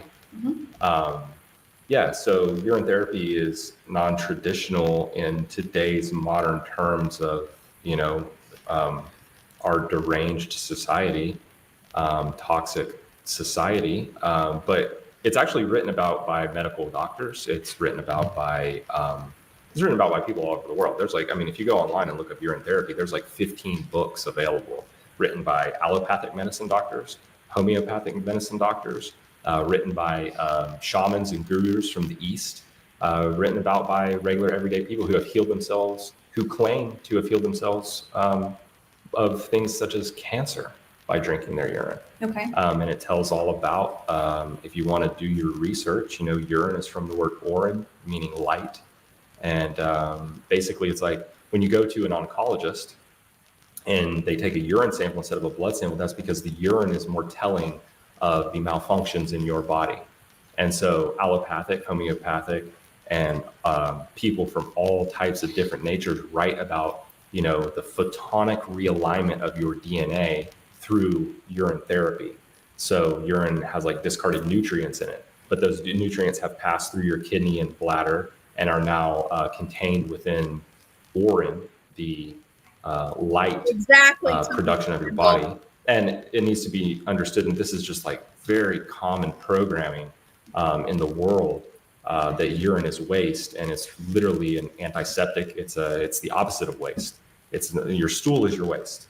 Your urine is an antiseptic. It's a true sterilant, and it's antibacterial. That's why Boy Scouts 101, when you have an injury or you have a snake bite or a jellyfish sting or something like that, and you use your urine to sterilize and to act as an antiseptic and act as an antibacterial immediately on open wounds in the flesh. So you could think about this. I want to remind you, this man came into their lives in May. He spent the month of August and the month of October with them. And Hannah, the 13-month-old baby, was dead by December. This is the type of nonsense that Zoe was listening to as she is decompensating into full-blown psychosis. What was in the tincture? What were you giving her? This is like the same type of thing is happening inside of your body. We're talking about like antibacterial, How long have you been engaging in that practice as do you consider it a healing practice or like a health routine? Well, to me, it was a healing practice at first. And I would say that the first year, it took me probably like 6 months to a year. But actually, I would say maybe a little less than that. I think for some individuals, they would probably, that would be a healing practice for at least a year. But I was considerably healthier and more fit than the average individual. Okay. Like I said, I've been filtering my water, all the fluoride and chlorine out of my water for like 20 years. He is considerably more fit and healthy than the average individual.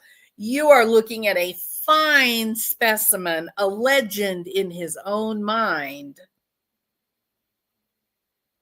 This is a very, very, I think, in my opinion, dangerous man.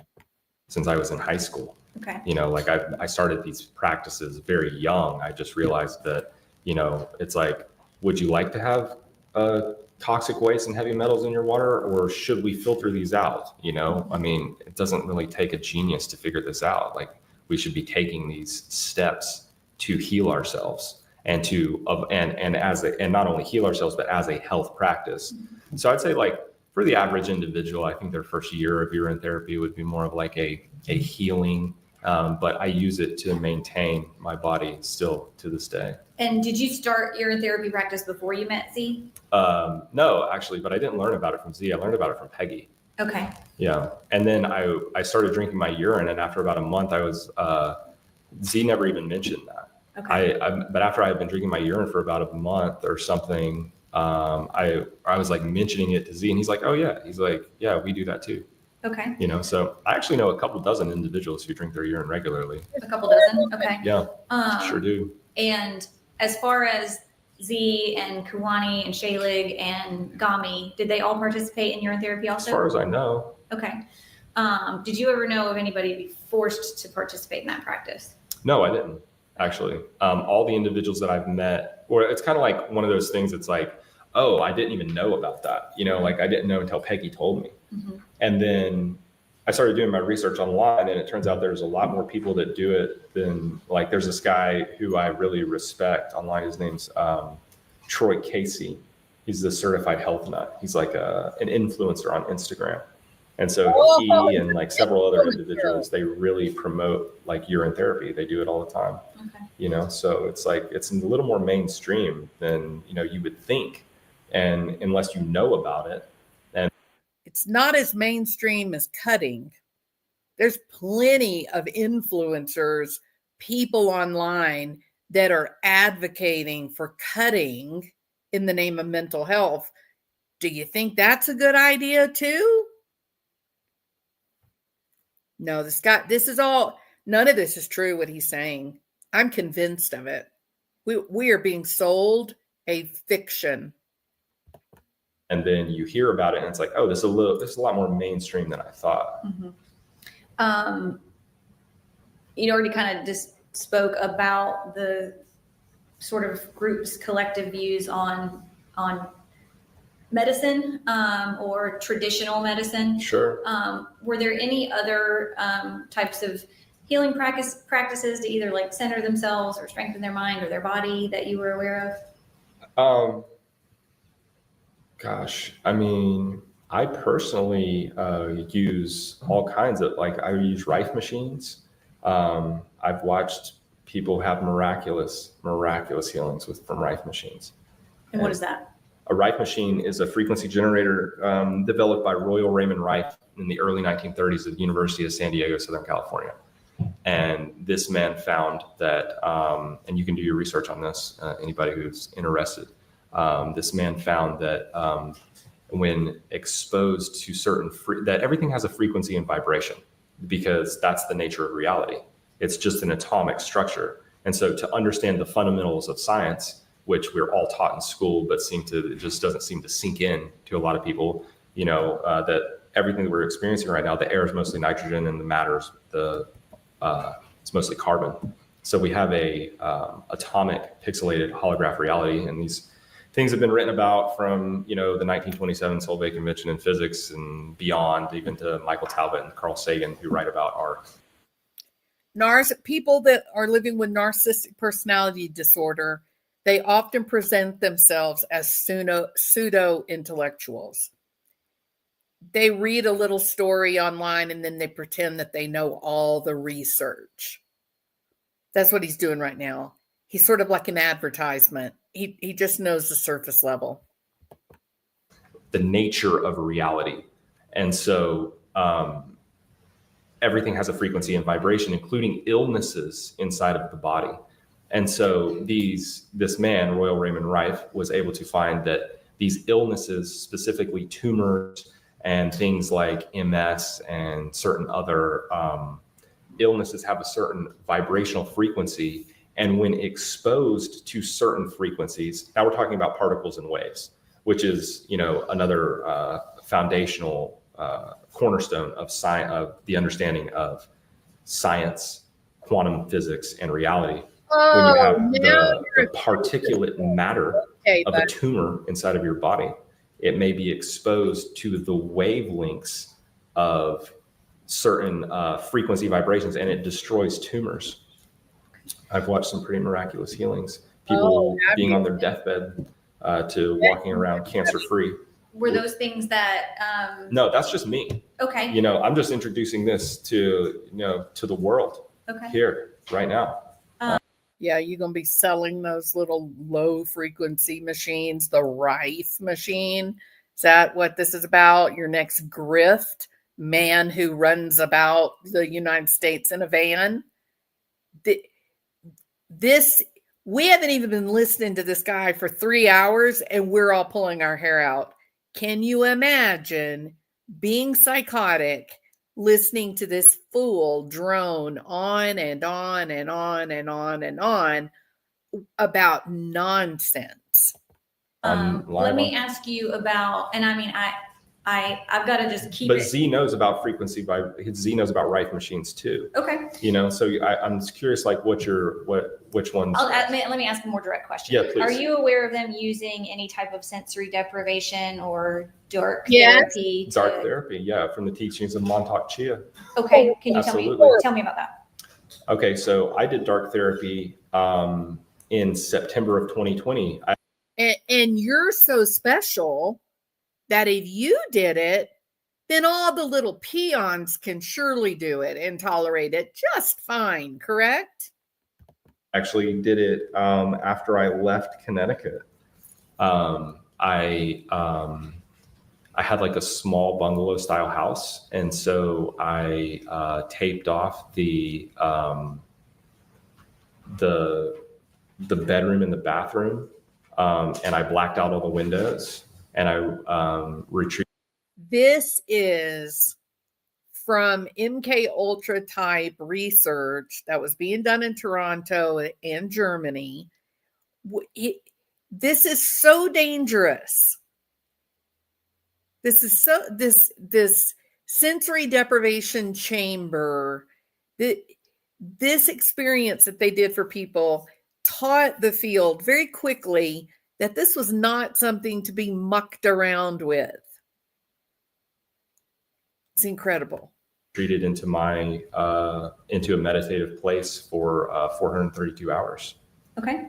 And because see, 432 hours, that sounds like a much bigger, more impressive accomplishment than saying 18 days, or what I would have said in the vernacular of the peasantry, about 2 weeks.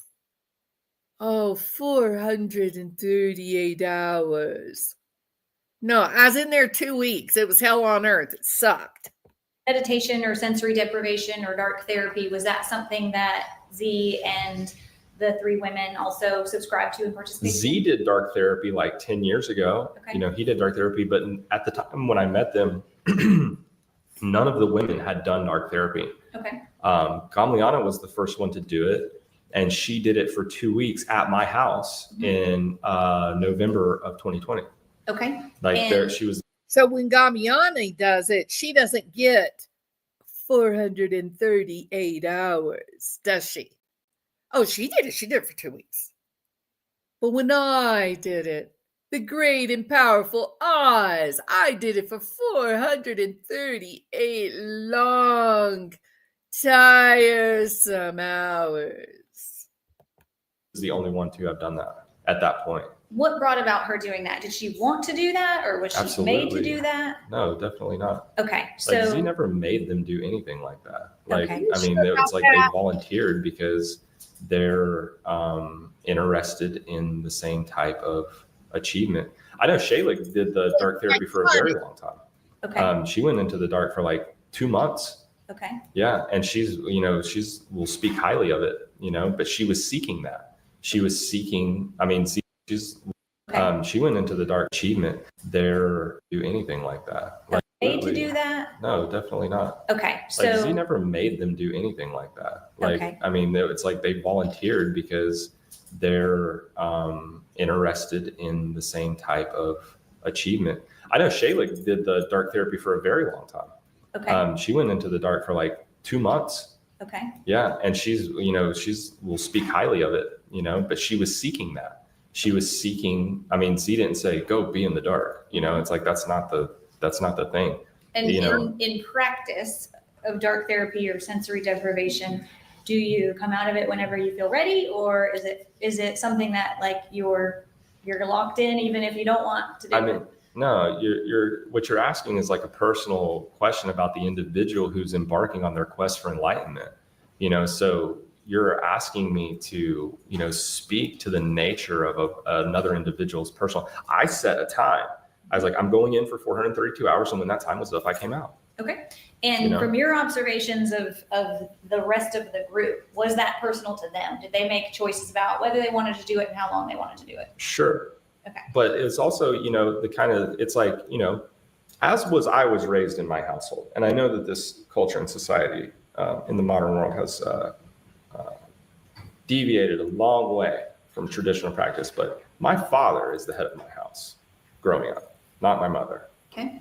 Like we lived in a house where my dad set a standard, and that's what we lived by, and my mom was a wife, that, lived that, her dad, like it's a patriarchal household, So and my mom was never oppressed, just like these girls were never oppressed. So you subscribed in that way to more traditional gender roles? Yeah, more Okay. traditional gender roles where the man is the head of the household. Okay. Absolutely. All right. And Z is the head of his house. Is that biblically based or what? No, it's psychologically sound. Okay. It's like, men are better leaders. They're better decision makers. They can regulate their emotions in a way that women cannot.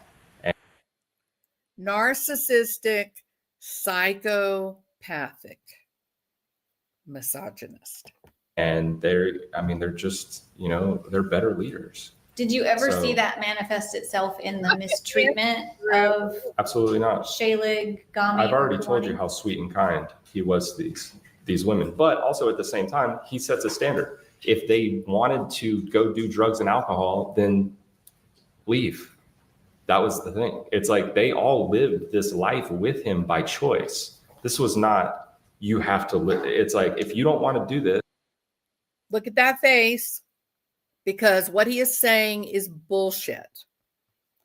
She did tell Dr. Garrett that one time she ended up smoking weed with, I don't know, I think they were having a drum circle or something. She got high, and that she had a very serious correction and that she would never do that again. So this guy is just white knighting. He's fronting for Z. And look at her face. Watch her reaction here. He's absolutely lying. You can see it on her, the emotional turmoil that it is provoking. This, if you don't want to live your life, and this is the way that I live my life now, and every woman that I've had in my life, in my entire life, has been this way, and the way that I live my life right now. When I'm free again, which shouldn't be too long, I will be, and any women that come into my life now will live the way that I live. We will be clean vegans. We will not use drugs and alcohol in any way. You will be treated with care and respect and love and kindness and listened to. I will appreciate and respect your feelings, just as Z was doing with his wives, just as I've always done with the women in my life. But when it comes to crucial decision making and setting the standard for the household, I am the head of the household. Okay. It's pretty simple. And you said, if any of these women wanted to use drugs or alcohol, they could leave. They could leave at any time. Did you ever have any perception that they were not free to leave? Absolutely not. Okay.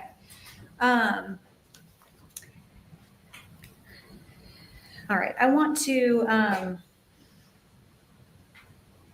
talk to you about, now you said that you spent about 3 weeks in Virginia in October of 2020, and that was with Gami's parents. October of 2020. No, we stayed in an Airbnb in An Virginia Airbnb Beach. in Yeah, Virginia. that's Okay. right. What was the reason for that location? Oh, it's where Gami's from. Okay. And I mean, it's a beautiful area. Okay. So, And then after October of 2020, when you spent 3 weeks with them there, what time did you spend with them after October? gosh, we were together pretty much all the time from Okay. that point on. How did you all spend your days? Did you all work, or like what was the dynamic? I worked some, at that time. I have a background in personal fitness training, Okay. yoga instruction, private yoga instruction, and I'm not a certified nutritionist, but I offer my opinion on nutrition and health. And I work privately in these areas. He's a grifter. He's just pretending. And like I say, all of my financial partakings and everything is private through my trust. Okay. So.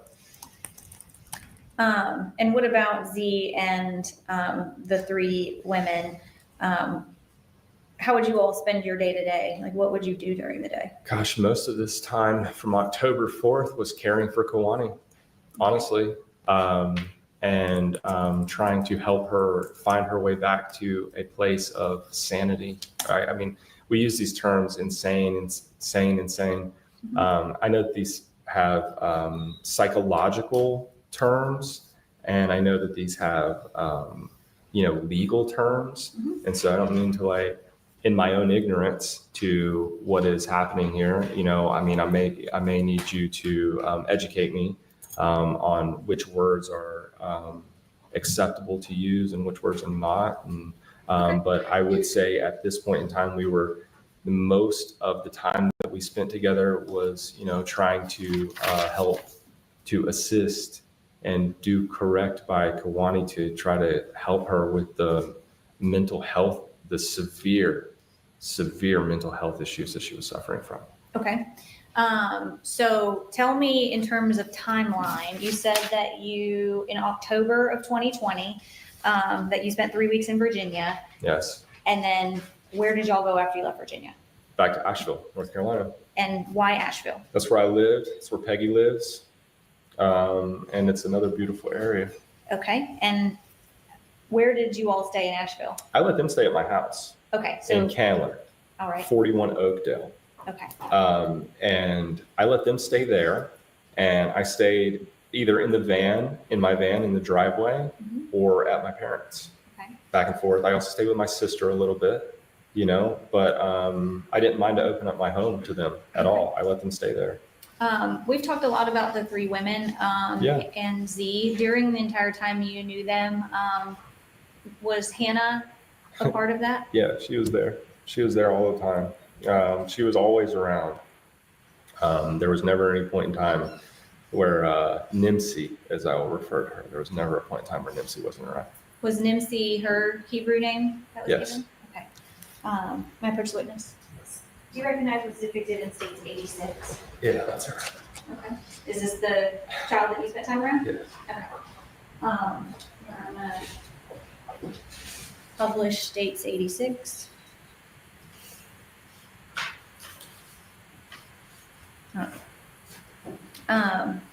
And you said that she was always around. Yeah. She was. How did they manage the care of Nimsi? Was everybody involved in that, or was it? I would say it was more predominantly Kawani, Okay. but the other girls definitely were there to support, and C definitely was there to support. Okay. We have tissues there if you need them. Yeah.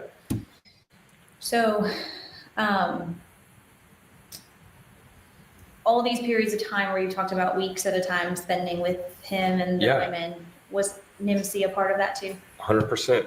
Okay. That's my little friend right there. We grew a pretty significant bond together. Okay. What do you mean by that? What was your relationship with her like? Is that right? You formed a significant bond. You didn't know her, but maybe 8 months, and that wasn't a sustained 8 months.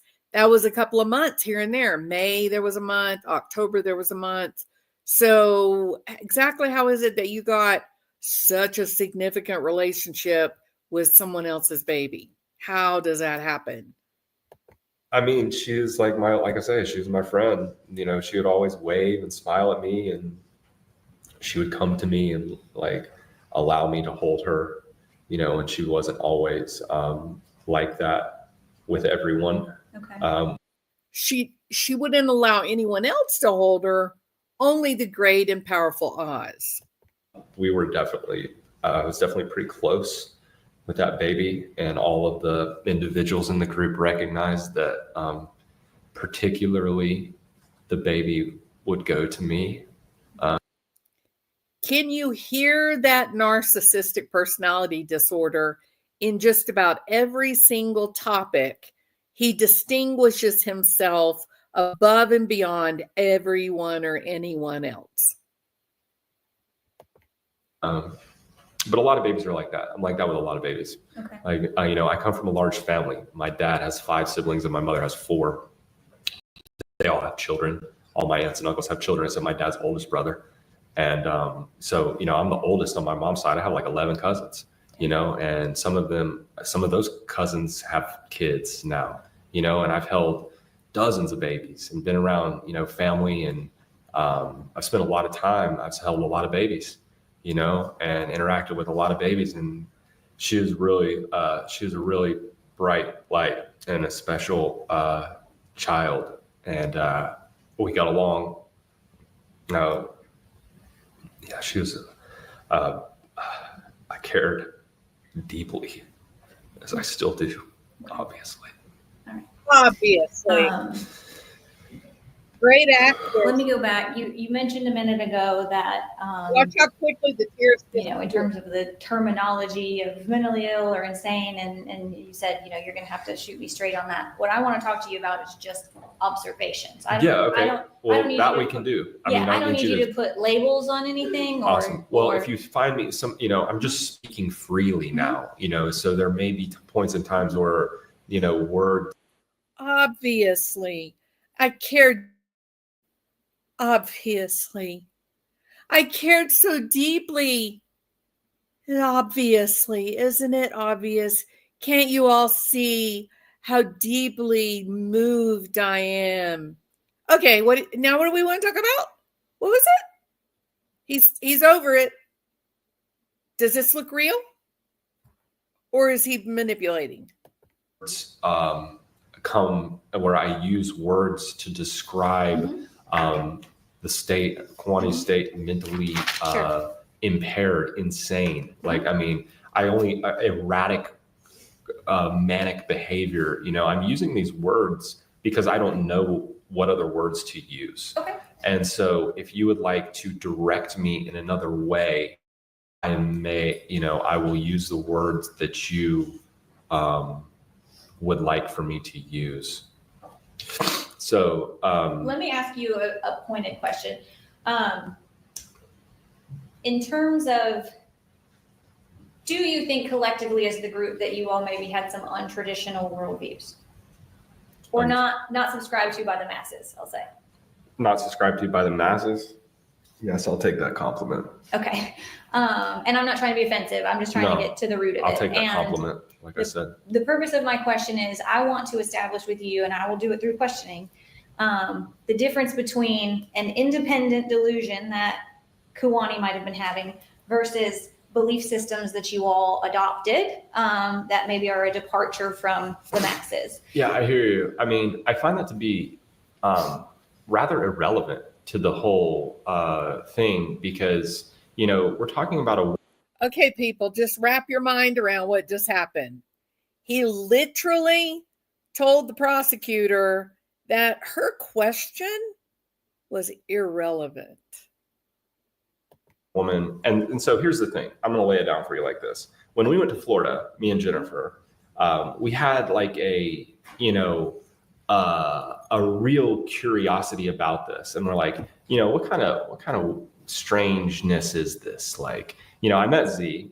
I think, like I say, I feel like I had met the wives like briefly at Peggy's house, but only for a minute. And I can't remember if that's how it was or not, or if I didn't actually meet. Or yes, very good. Let me just ask a narrow question. Very good. In terms of the belief systems or the things that you may have discussed amongst the group, was there any type of belief that the world is fake or things are not real around? Not real? Mm-hmm. Well, define real. Okay. Do you recall having discussions or the group subscribing to some type of a belief that? No, I asked you a question. Okay. I asked you to, or I made it as a statement. Define real. Okay.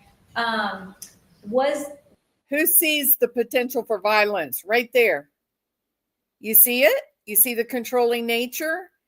And this prosecutor is abdicating her authority to this psychopathic deviant. This is incredible. Absolutely incredible. Look at the fear on her face. She knows what he is. Listen to this exchange again. You're not going to believe your ears. Well, define real. Okay.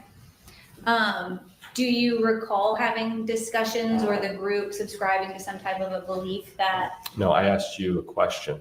Okay. I asked you to, or I made it as a statement. Define real. Okay. Was there any belief system amongst your group that like there is an alternate reality or that what we're perceiving or living is not actually what we're perceiving or living? So I'm going to answer that with facts. Okay. Okay. And we're going to go back to what I was talking about before, that it is fact that atoms, ATOMS, exist, and that atoms are in it mostly just empty space. Okay. And so they are colliding particles that form visual and materialistic reality that we experience right now. Now, if we are to define what is real, I mean, then you are to define what is real by your senses, because these fundamental understandings of factual reality are understood by, intellectuals all over the world. Now, whether the common ignorant masses can put them into practical application for their own life and their own ability to strive to understand and comprehend themselves and see reality as it is. I mean, I live amongst the inept, but to describe something that is mostly empty space. He lives among the inept. This man is dangerous. And if I were the cops, I would be questioning him every single day about the death of Hannah Driver. As real is scientifically, logically, and factually repugnant. Okay. So real would mean that we have our senses and we are connected to these bodies. And like many tens, hundreds of millions of individuals around the world, I hypothesize, and I would call it to be my belief that that we all have souls, that there is a soul, that there is an energetic manifestation that is participating in this reality in a body. Look at her. Has manipulated her. You see it all over her. Wouldn't you like to talk to Jen? So there's something greater. There is something greater. To answer your question directly, there is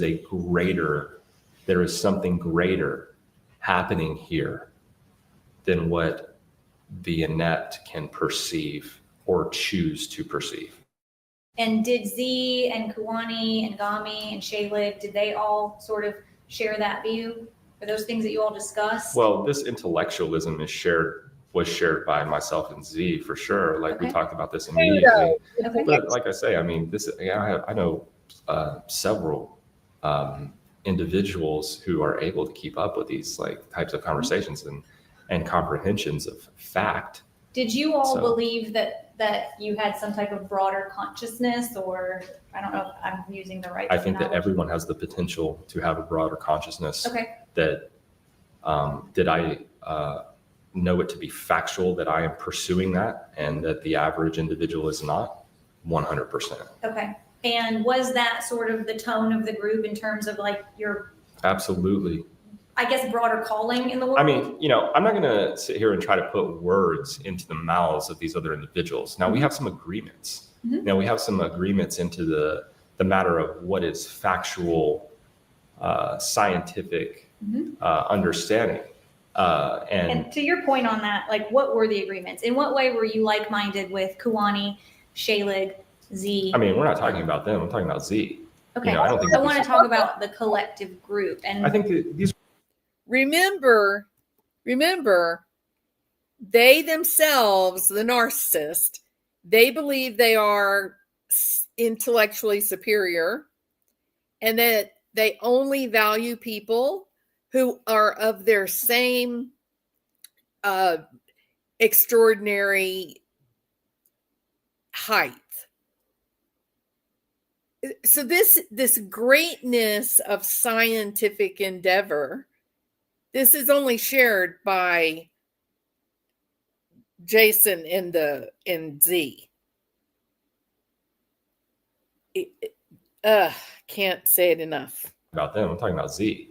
okay, I don't think I that want to talk about the collective group. And I think that these are women. They want to run and laugh and be silly on the beach. Okay. Me and Z are sitting here discussing, okay, yes, doctorate level, perceptions in quantum physics. Yeah. all But right. these women don't have these conversations. Okay. They play with the baby and they do what women do. And they be, Okay. silly and, Okay. So you smile and laugh and do things like that. Like, what are you Okay. talking about? So Like you observed them more to be sort of carefree and fun and playing and laughing. We're not having these conversations. I'm not Okay. having these conversations with these women. Okay. Like, I don't even know if they're capable of that. Okay. I mean, honestly, like, which is not an insult. It's just a matter of fact. Okay. And so that's okay. That's not their role anyway. Okay. Their role is to be together and, have like fulfillment in their life from their version of reality that they're experiencing, which is for the most part what I saw. I mean, until Kawani started to really have her break, and become what I would call mentally ill, Okay. and her suffering and mental illness had completely consumed her. Mhm. Before that, it was really just like mostly just a lot of like hanging out and playing with the baby and laughing and being girls. Okay. All right. Like So tell me, when you and we've talked about like the word insane, the word mentally ill, in terms of things that you saw from Kawani. sure. And the reason I started by asking you about worldview is because I was trying to distinguish between things that maybe she was being delusional or having an individual break from reality versus things that the group believed collectively. I mean, I get So- where you're coming from. And like I say, again, I feel like that's like, I feel like that's like irrelevant because we're talking about a woman who had complete breaks in her cerebral capacity Okay. to understand, to where she didn't remember what just happened. Okay. She did, and I don't think that has anything to do whether she's a Mormon or a Christian or a Scientologist. And that's not my point, but Yeah. to your point earlier, the law does have definitions, and Okay. it does relate specifically to certain symptoms or things that she exhibited. So Sure. what I want to know is, from your observations, was there anything that she exhibited that you saw to be a delusion? Yeah, I mean, maybe, it's like, so what you're asking me is whether the verbiage and the information that was coming out of a psychologically unwell individual was or was not delusion by my judgment or my standards. Okay. That's what you just asked. So I'm not sure that, there is. Okay, so I want to make an example for you in direct response to your question. There are individuals who, and this is documented, there have been massive case studies on individuals. What are with those case things studies? like autism, or things like there are, other psychological unwellnesses that we could call them, classify them as mental handicaps, as they would be labeled by society, who have these incredible abilities to give us information that is perhaps unperceivable by a mind. So what we're talking about is frequency and bandwidth. So with some of the things that I saw and heard Kawani say to be delusion, yes, but did I also in her like deranged mental state see, like, it's like, so what is delusion? Like, what, like these questions, it's like, yeah, she was outside of her mind blabbering about complete nonsense sometimes. Okay. So tell me, when she would come back. Let's be specific. What was He seems to be losing the cuteness and the empathetic, oh, I treat all women with dignity. He seems to be getting a bit weary, and the real Mr. Spillers is spilling out. complete nonsense she was blabbering about? Gosh, I can't even remember specific things. But there's also like, okay, so we have to really dissect the mind here to understand, because there was an event that happened on November 25th, which involved a woman who pulled off on the side of the road. Kawani was having an episode, I guess you could say, and this woman pulled off on the side of the road. All right, let me stop you for a second. What do you mean by episode? What did you observe? What did she say? Okay, so we'll begin there to come back around to what I was saying. Okay. Because it was only after that day that I heard Kawani mention at all the safety of the child. Okay. And that was on November 25th.